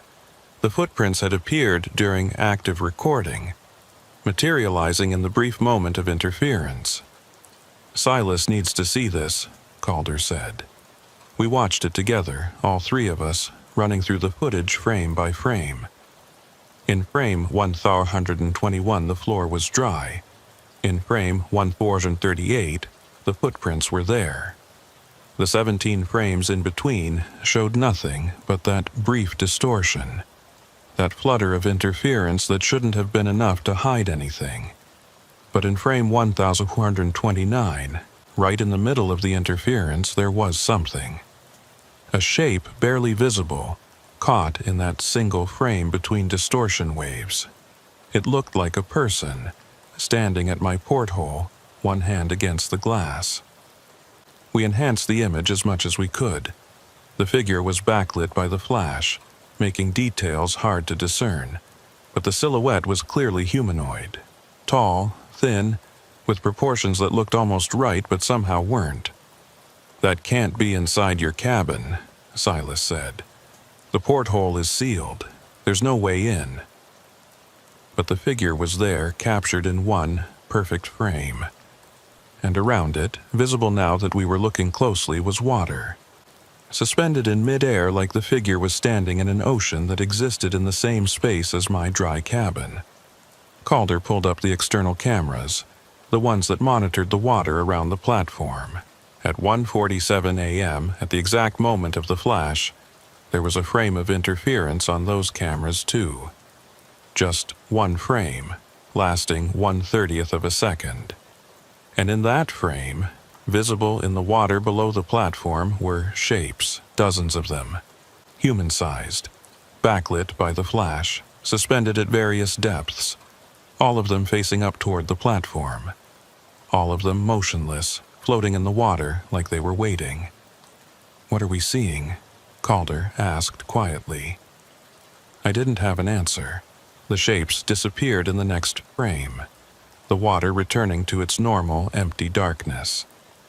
But for that single moment of interference, something had been there. Many somethings. All of them in the water, all of them looking up at us. We reported it to the project director on the mainland. Sent the footage, the enhanced images, the acoustic data. The response came back 12 hours later. Equipment malfunction. Sensor error. Video compression artifacts.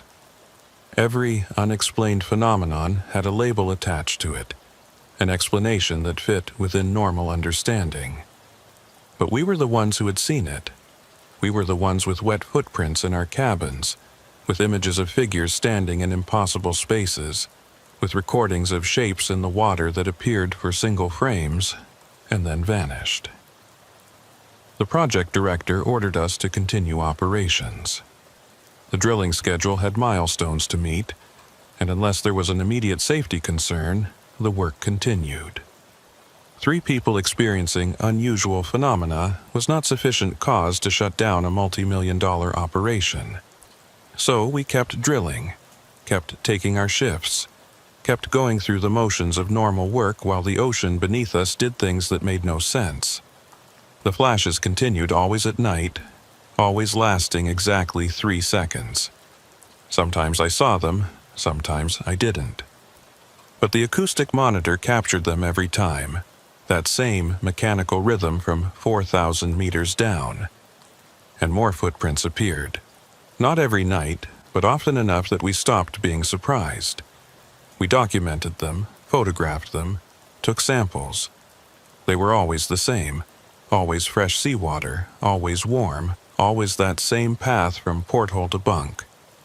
Calder started reviewing all our video footage from the past month, checking every camera feed for those single-frame interference patterns. He found them throughout the recordings, dozens of instances we had missed in real time, and in many of those frames there were shapes, sometimes in the water, sometimes on the platform deck, once in the drilling control room standing behind Silas while he worked. The shapes were always backlit, always slightly distorted by the interference, but clearly there. Clearly humanoid, clearly watching us. "They're not trying to hide," Calder said. "They're just existing in a space slightly offset from ours. And during these interference moments, that space and ours overlap for a fraction of a second." It was a theory. It might even have been true, but it didn't explain what they were, where they came from, or what they wanted. On my last night before rotation ended, before I was scheduled to helicopter back to the mainland, I had my cabin camera running as usual. The flash came at 2:14 a.m. I watched the feed in real time from the control room. The interference lasted longer this time, 30 frames instead of 17. And in those frames, the figure didn't just appear in one image. It moved. I watched it walk from the porthole to my bunk, watched it stand there looking down at where I would have been sleeping if I had been in my cabin. Then it turned and looked directly at the camera. The face was wrong. Not grotesque, not monstrous, but wrong in the way a reflection is wrong when you see it in water that's moving. Features that shifted slightly, that didn't quite hold their shape. Eyes that were too dark, too deep, like they went back forever. It raised one hand, a gesture that might have been a wave, might have been something else. The fingers were too long, too thin, moving in ways that didn't match human joint structure. Then the interference ended, and it was gone.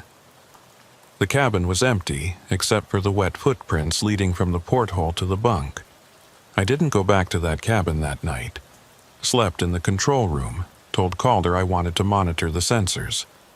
He didn't question it. He had seen the footage too, had seen that face looking at the camera. The helicopter came for me at dawn. I left the platform and didn't look back, even when Silas called from the deck asking if I was coming back for the next rotation. I wasn't. The project continued for another 6 months before it was shut down. Not because of the phenomena we had documented, but because the drilling hit an obstruction at 4,000 meters depth. Something hard, something metallic, something that resisted every drill bit they tried. The obstruction was massive, extending across the entire drilling site and beyond. Sonar scans showed it was at least a kilometer across, maybe larger, perfectly flat on top, sitting on the seafloor like it had been placed there. When they tried to drill through it, the interference increased. The flashes came every hour instead of every night. The footprints appeared constantly. The shapes in single frames of video became shapes in multiple frames, became visible for whole seconds at a time, and the crew started seeing them without cameras, started encountering figures in the corridors, on the deck, in the drilling control room. Figures that appeared and disappeared, that existed in those moments of interference that were now happening so frequently that reality itself seemed to be flickering.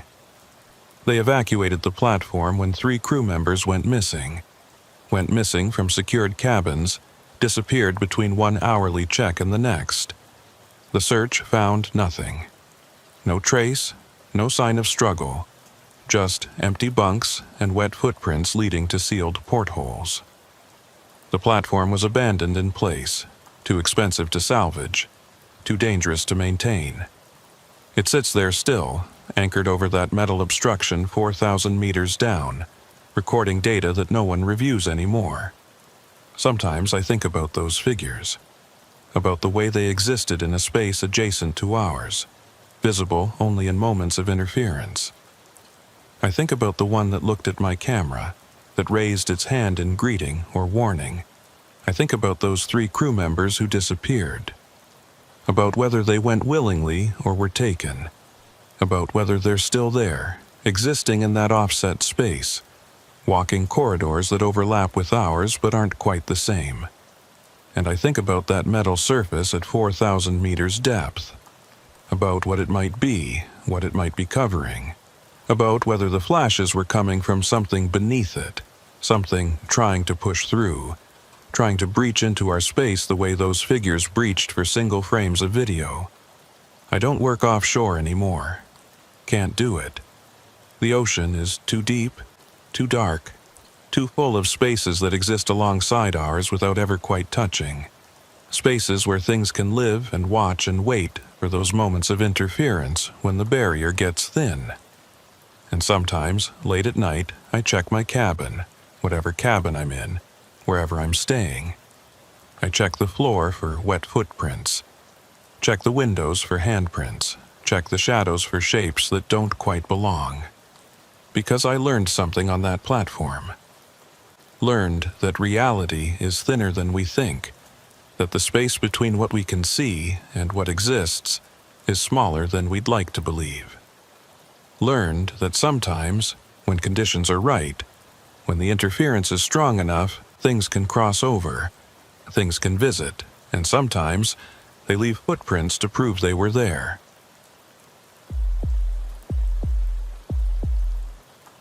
The gauge shouldn't have been reading what it showed.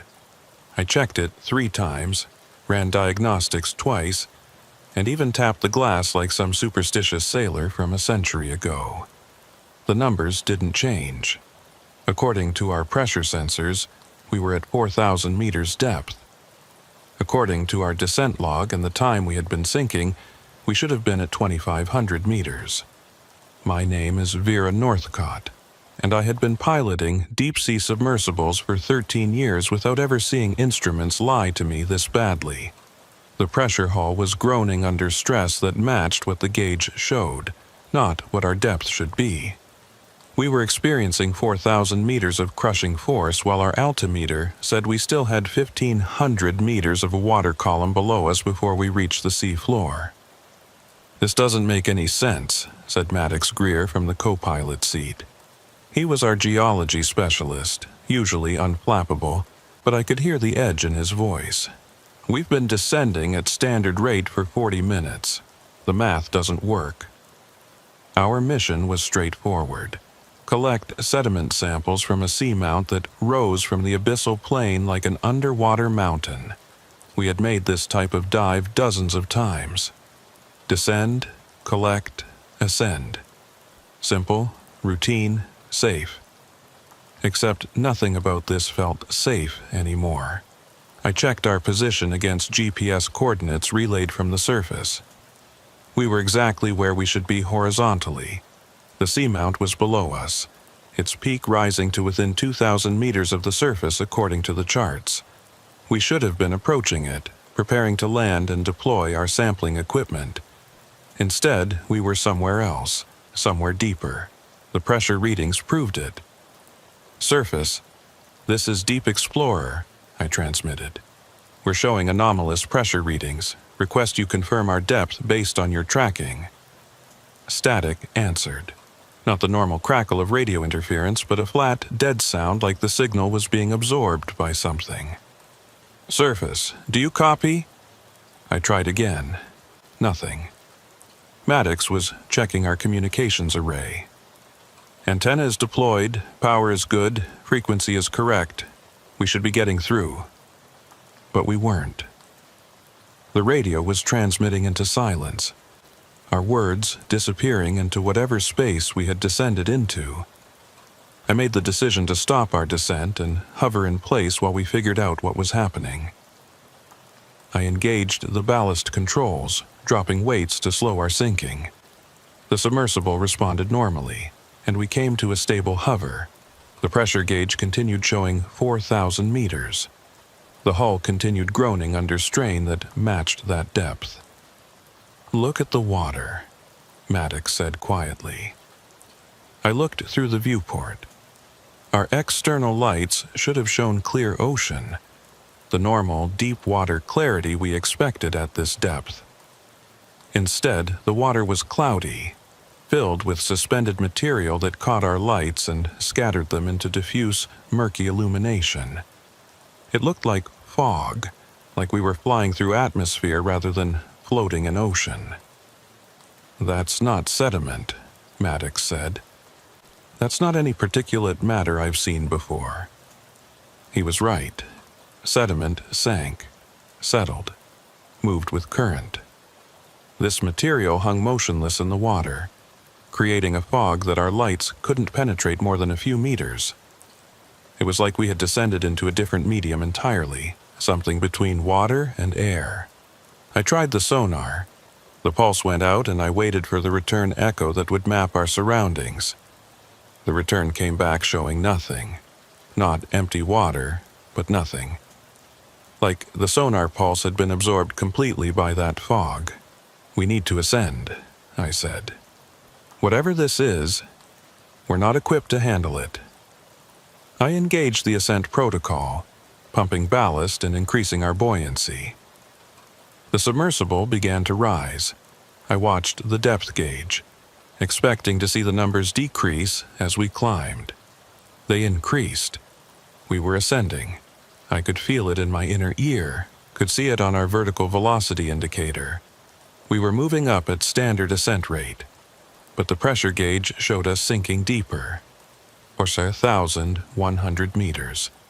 4,200. "That's impossible," Maddox said. "We're going up, the gauge shows we're going down." I killed the ascent, and we went back to a hover. The pressure gauge stabilized at 4,300 meters.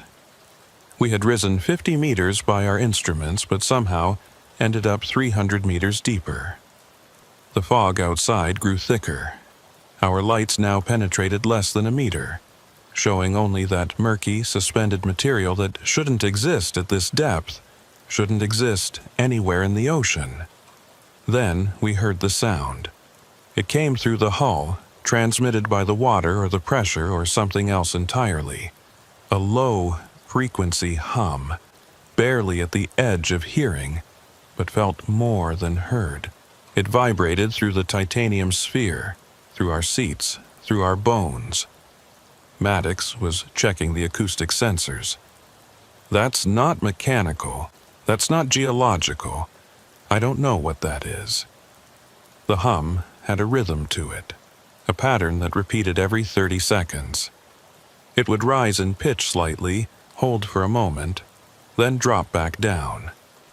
Like something breathing, but too slow, too deep to be any biological process I could imagine. "Try descending," Maddox suggested. "If ascending made us go deeper, maybe descending will take us up." It was inverted logic, but nothing about this situation followed normal rules. I engaged the descent controls, venting ballast and increasing our weight. We began to sink. The pressure gauge numbers decreased. We were sinking, but according to the pressure sensors, we were rising.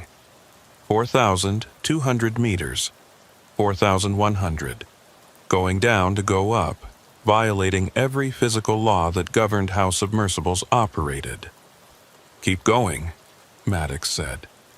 "Maybe we can descend our way back to normal depth." But I was watching something else.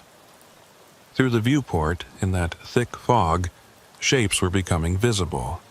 Dark forms, large, moving slowly past us in the murk.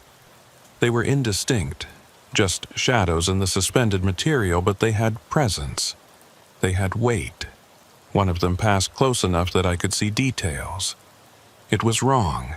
The proportions were off. The movement was off. It looked like a whale, but whales didn't bend that way, didn't have appendages in those locations, didn't move with that undulating rhythm that looked more like swimming through air than water. Maddox saw it too. He didn't say anything, just stared through the viewport as the shape disappeared back into the fog. The hum grew louder. The pattern changed, becoming faster, more urgent. The pressure gauge showed 3,800 meters now.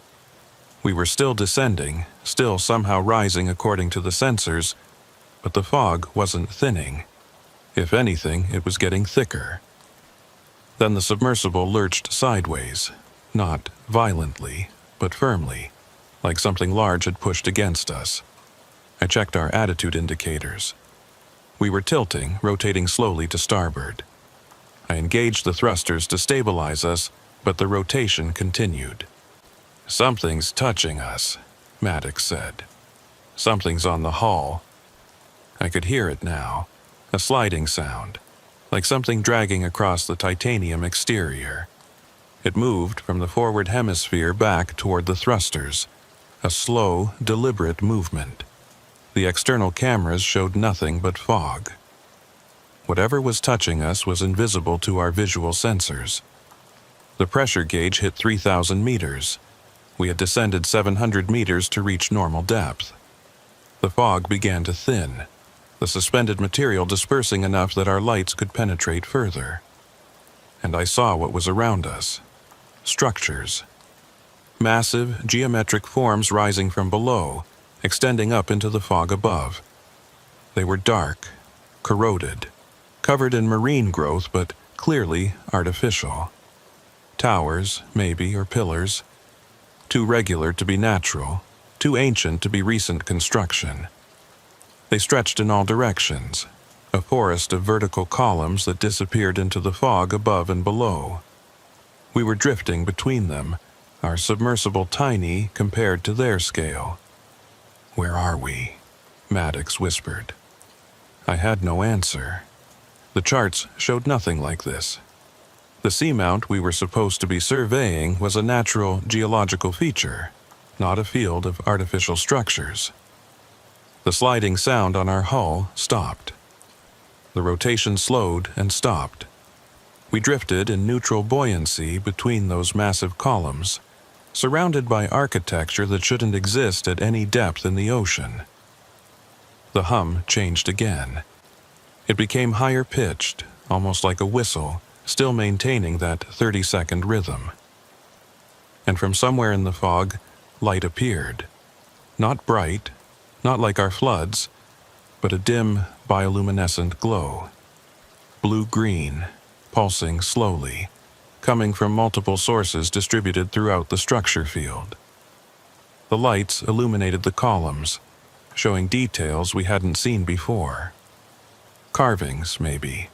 Patterns etched into the surfaces, geometric designs that looked deliberate, meaningful. "We need to surface," I said. "Right now." I engaged full ascent, maximum ballast dump, emergency procedures. The submersible rose rapidly, the pressure gauge now moving in the correct direction, decreasing as we climbed. The fog thickened around us again. The structures disappeared below. That hum faded, the sound diminishing until it was gone entirely, leaving only the normal background noise of our systems and the ocean. At 2,000 meters, we broke through the fog layer. The water above was clear, normal, showing the expected deep ocean clarity. I looked down and saw the fog below us like a cloud layer, dense and impenetrable. Our radio crackled to life. "Deep Explorer, this is Surface. We've been trying to reach you for 90 minutes. What's your status?" 90 minutes we had been in that fog, in that impossible depth, for 90 minutes. It had felt like 20 at most. "Surface, we're ascending. Emergency surfacing will report when we reach surface." "Copy that. Emergency protocols initiated. What happened down there?" I looked at Maddox. He was pale, staring at his instruments like they might provide answers. "Equipment malfunction," I transmitted. "Multiple sensor failures were coming up." It was a lie, but what else could I say? That we had descended into a space where depth and pressure didn't correlate, where fog hung motionless in water, where artificial structures existed that no charts showed, that we had been touched by something we couldn't see while surrounded by lights that pulsed with that same 30-second rhythm as the hum. We surfaced 40 minutes later into bright sunlight that felt surreal after the darkness below. The support ship recovered us, and we climbed out onto the deck, both of us shaking from more than just the cold. The mission director reviewed our sensor logs and found exactly what he expected. Equipment malfunctions. The pressure sensors had clearly failed, showing erratic readings that couldn't be reconciled with our actual depth. The sonar had glitched, producing corrupted data. The external cameras had suffered interference, recording nothing useful during the period we reported being in the fog. Everything had a rational explanation. Everything fit into the comfortable category of technical failure. Except for one thing. When the recovery crew cleaned the submersible's hull, they found marks. Long scratches running the length of the pressure sphere from forward to aft. Deep gouges in the titanium that would have required enormous force to create.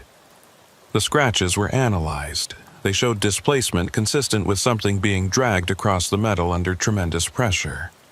The metallurgist who examined them said the force required would have been equivalent to several tons applied through a small contact area.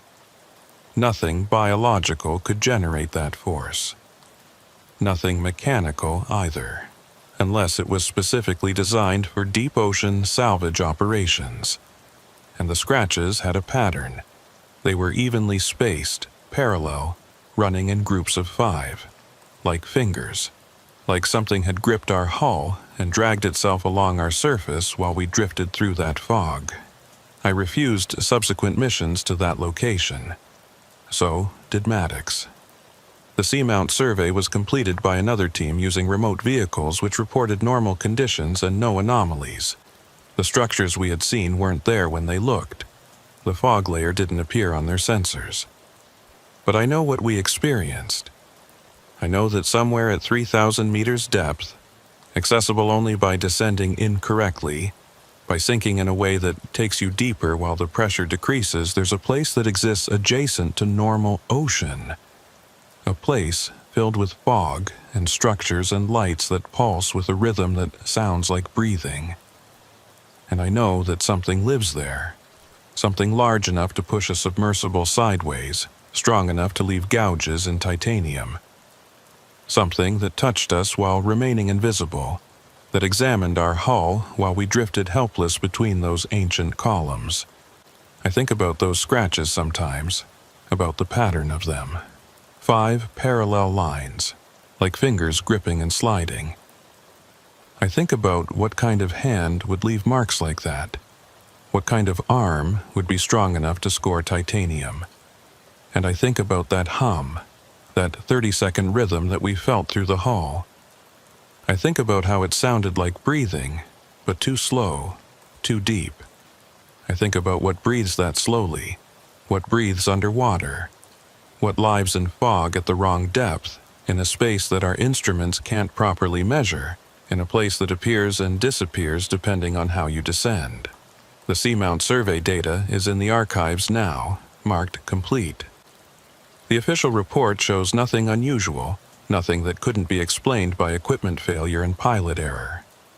My account, Maddox's account, both were noted and filed, and ultimately attributed to stress-induced misperception. But those scratches were real.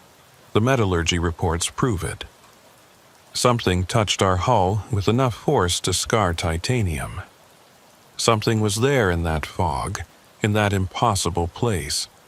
And sometimes I wonder if it's still there, waiting between those columns, in that field of structures that doesn't appear on any map, waiting for another submersible to descend incorrectly, to find the inverted space where pressure and depth don't match, waiting to touch, to examine, to leave its marks, waiting to show that the ocean has places that exist outside our understanding, places where the rules change, where the impossible becomes normal, places where things with five-fingered hands can grip titanium and scratch their presence into our reality, just for a moment, just long enough to prove they're real, just long enough to leave scars.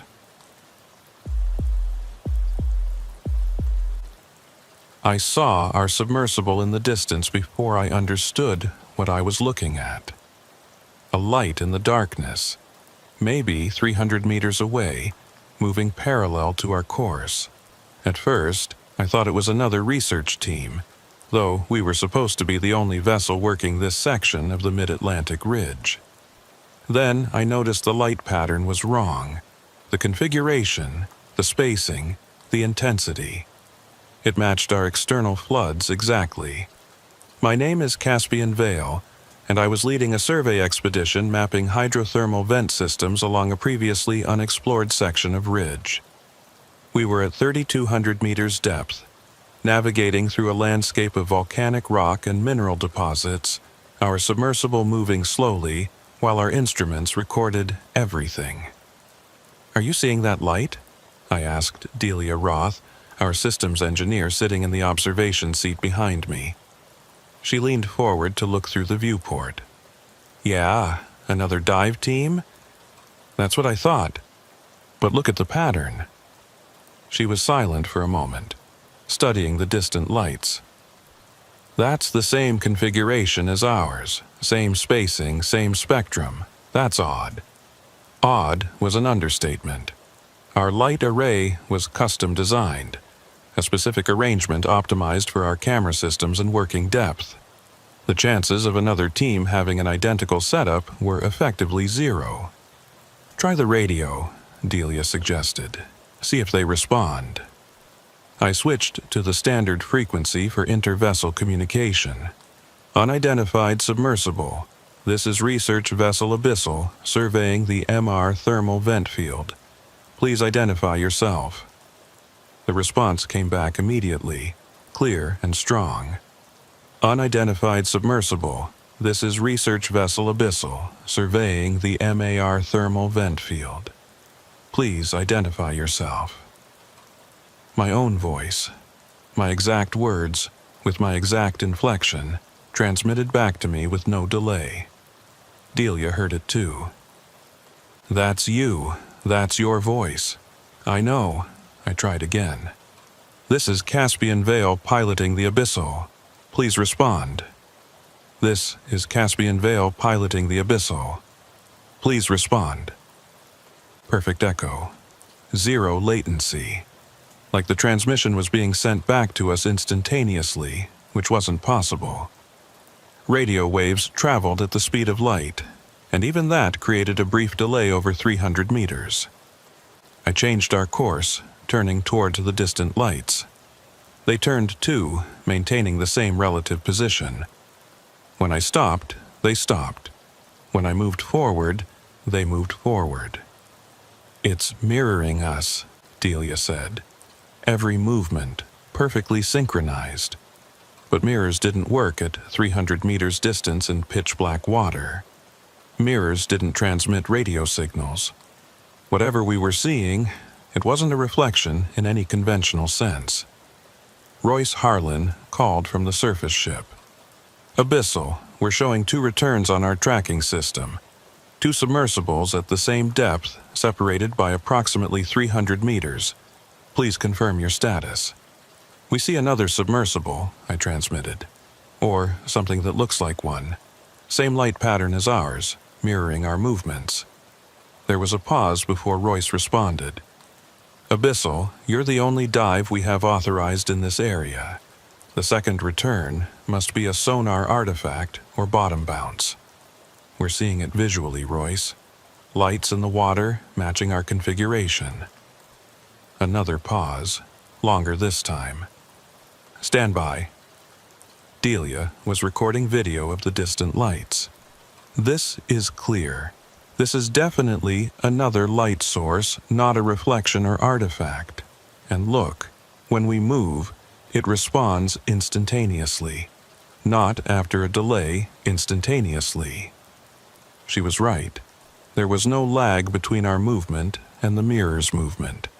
It was perfect synchronization, which meant either it was actually a reflection somehow, or it was predicting our movements with impossible accuracy. I engaged our external spotlights, the high-power floods we used for close-up work. The beam lanced out through the water and illuminated the distant submersible. It was ours. Exact duplicate. Same model, same configuration, same external sensor package. I could even see the hull number painted on the side, matching our vessel's identification. "That's us," Delia whispered. "That's our submersible." I could see movement inside the distant vessel's viewport. Shadows, shapes that might have been people. I turned our camera to zoom in, trying to get a clearer image. The zoom caught a face in the distant viewport. My face, looking back at me with an expression of confusion and fear that I felt mirrored on my own features. "This isn't possible," I said. The distant submersible's lights shifted, the spotlight beam sweeping around to illuminate us. For a moment, we were caught in each other's floods, 2 identical vessels hovering in the abyss, looking at each other across 300 meters of water. Then the radio transmission came through again, but this time it wasn't an echo. "Caspian, this is Caspian. Listen carefully. Do not proceed to the vent field. Turn back now. Something happened there. Something is about to happen. You need to turn back." My voice, but speaking words I hadn't said, warning me about something I hadn't experienced yet. Delia grabbed my shoulder. "What the hell is that?" "I don't know." I keyed the radio. "This is Caspian. Who is this? How are you transmitting?" "This is you. This is us. I'm warning you from—" I don't know how to explain this. We're seeing each other across time somehow. When we reached the vent field, something happened. The instruments went wrong, and then we saw another submersible, saw ourselves, and they warned us just like I'm warning you now. My hands were shaking on the controls. What happened at the vent field? We didn't listen to the warning. We thought it was a malfunction, a trick. We continued to the vents, and when we got there, we saw ourselves arrive, saw us approach, saw us deploy instruments, watched ourselves do everything we had just done. The recordings show it, Delia. The cameras recorded us performing actions before we performed them. Delia had gone very pale. "This is insane. This can't be happening." "Turn back," the voice insisted. "Break the loop. Don't go to the vents. If you continue, you'll see yourself arrive, and then you'll be the one who has to warn the next version, and it just continues, over and over." I looked at the distant submersible. I could see my own face in that viewport, could see the fear there. "How long have you been in the loop?" "I don't know. Hours, maybe. We keep seeing ourselves arrive, keep trying to warn them, but they always continue. They always think it's a malfunction. They never believe until it's too late. But you're warning me now. I'm hearing this. I can break the loop by turning back. That's what I thought. That's what we all thought. But I don't think it works that way. I think the loop exists independent of choice. I think we're all going to the vents regardless of the warnings. I made a decision. I turned the submersible around, pointing away from the vent field, away from our survey mission. I'm turning back. I'm ascending. I'm not going to the vents. The distant submersible turned too, maintaining its mirror position. Still 300 meters away, still synchronized with every movement. Good, my voice said through the radio. Maybe this time it works. Maybe you can actually break it. I engaged ascent protocol, and we began to rise. The distant submersible rose with us, maintaining exact parallel. As we climbed, I watched it through the viewport, watched my own face in that distant pressure sphere, watching me back. At 3,000 meters, something changed. The distant submersible began to fade, its lights dimming as if it was moving away. But it wasn't moving, it was just becoming less visible, less solid. It's disappearing, Delia said, like it's losing coherence. At 2,800 meters, it was gone completely, just empty water where the lights had been. Royce called from the surface. Abyssal, we're only showing one return now. The second contact has disappeared. What's your status? We're ascending, I reported. Mission aborted. Request immediate recovery upon surface. Copy that. Can you explain what happened down there? I looked at Delia. She shook her head slightly, warning me not to say too much. Equipment malfunction, I transmitted. Sensor anomalies. We'll debrief on deck. We surfaced 20 minutes later into afternoon sunlight that felt wrong after what we had experienced. The support ship recovered us, and we climbed out onto the deck, both of us checking the horizon like we expected to see another version of the ship there. The debriefing was frustrating. We told them what we had seen, what we had heard on the radio, but without the video evidence, they were skeptical. And when Delia reviewed the footage, she found something that made my blood run cold. The distant submersible was on the recording, clear and visible.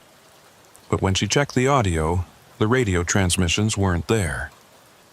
The warnings, the conversation, none of it had been recorded. The audio track showed only our voices. My attempts to hail the distant vessel met with silence. But I heard it, I insisted. We both heard it. I know, Delia said quietly, but the recording says we didn't.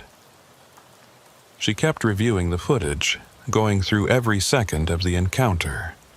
Then she found something else. Caspian, look at this. She showed me a timestamp from our dive computer, the moment when the distant submersible had first appeared. According to the log, at that exact moment, our internal chronometer had stuttered. It had jumped forward by exactly 17 minutes, then corrected itself.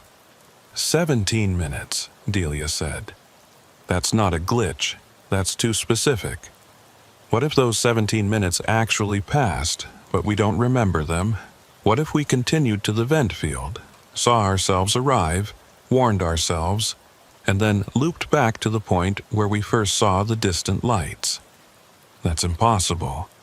We remember the entire dive. There's no missing time. Are you sure? Are you absolutely certain that we didn't black out, continue the dive, and then reset somehow? I wasn't certain. I couldn't be certain. The chronometer log showed those 17 missing minutes. The audio recording showed no radio transmissions that I knew I had heard.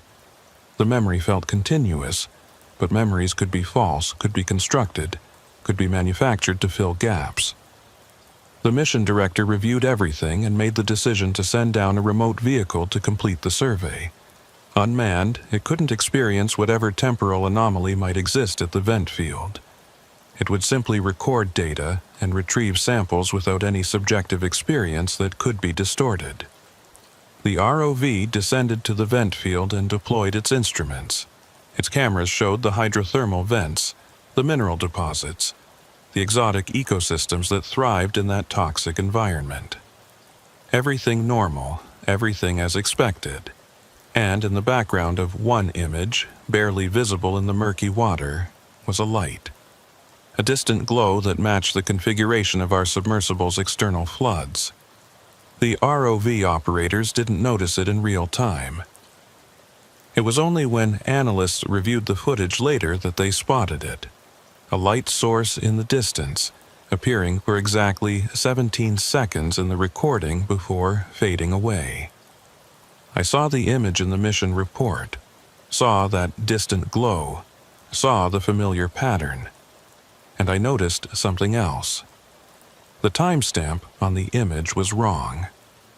According to the metadata, the image was recorded 5 minutes before the ROV reached that location. The vehicle had photographed something that hadn't happened yet, or had photographed something that was about to happen, or had captured an echo from a different time stream where events occurred in a different sequence. I don't pilot deep submersibles anymore. Can't do it. The risk isn't the pressure, isn't the darkness, isn't the equipment failure. The risk is that you might see yourself in the distance, might hear your own voice warning you away, might live through 17 minutes that get erased and replaced with a memory of continuous time. The risk is that you might be caught in a loop, repeating the same dive over and over, always seeing yourself arrive, always trying to warn, always failing. Trapped in a temporal cycle where the past and present and future exist simultaneously, where cause and effect break down, where you can witness your own actions before you perform them. Delia left deep-sea research entirely. When I asked her why, she showed me something she had found in our dive footage. A frame of video from our ascent, showing the viewport as we climbed. In the viewport, reflected in the glass, was my face. But the expression was wrong. I wasn't looking forward, wasn't focused on the ascent. I was looking down, my expression one of horror, staring at something below us. But I didn't remember looking down. I remembered watching the depth gauge, monitoring our ascent rate, focused on getting to the surface. The reflection showed a different memory, a different timeline. How many times did we actually dive that day? Delia asked. How many versions of us went down there, saw themselves, tried to warn? How many loops did we complete before we finally surfaced? I don't have answers. The chronometer log shows those 17 missing minutes. The audio recording shows silence where I heard warnings. The video shows a reflection of me experiencing something I don't remember. And sometimes, late at night, I have dreams about descending through dark water. About seeing lights in the distance, about hearing my own voice on the radio, about arriving at a vent field and watching myself approach, watching myself deploy instruments I'm in the process of deploying. In the dreams, I try to warn myself. Try to tell the approaching submersible to turn back, to break the loop, but the warnings never work. The other me always continues, always reaches the vents, always sees himself arrive. And then the dream loops back to the beginning, and I'm descending again, seeing those distant lights, hearing the radio crackle to life with my own voice warning me away. I wake up confused about which iteration I'm in, which version of the dive I'm experiencing.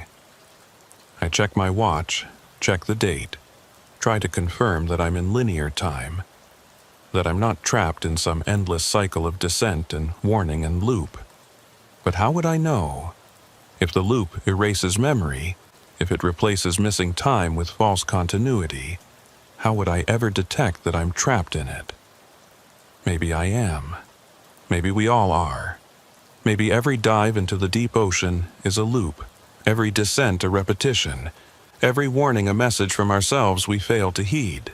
Maybe that's why the ocean feels familiar even when we explore places no one has seen before. Because we have seen them, over and over, in loops too tight to escape, in cycles too perfect to detect.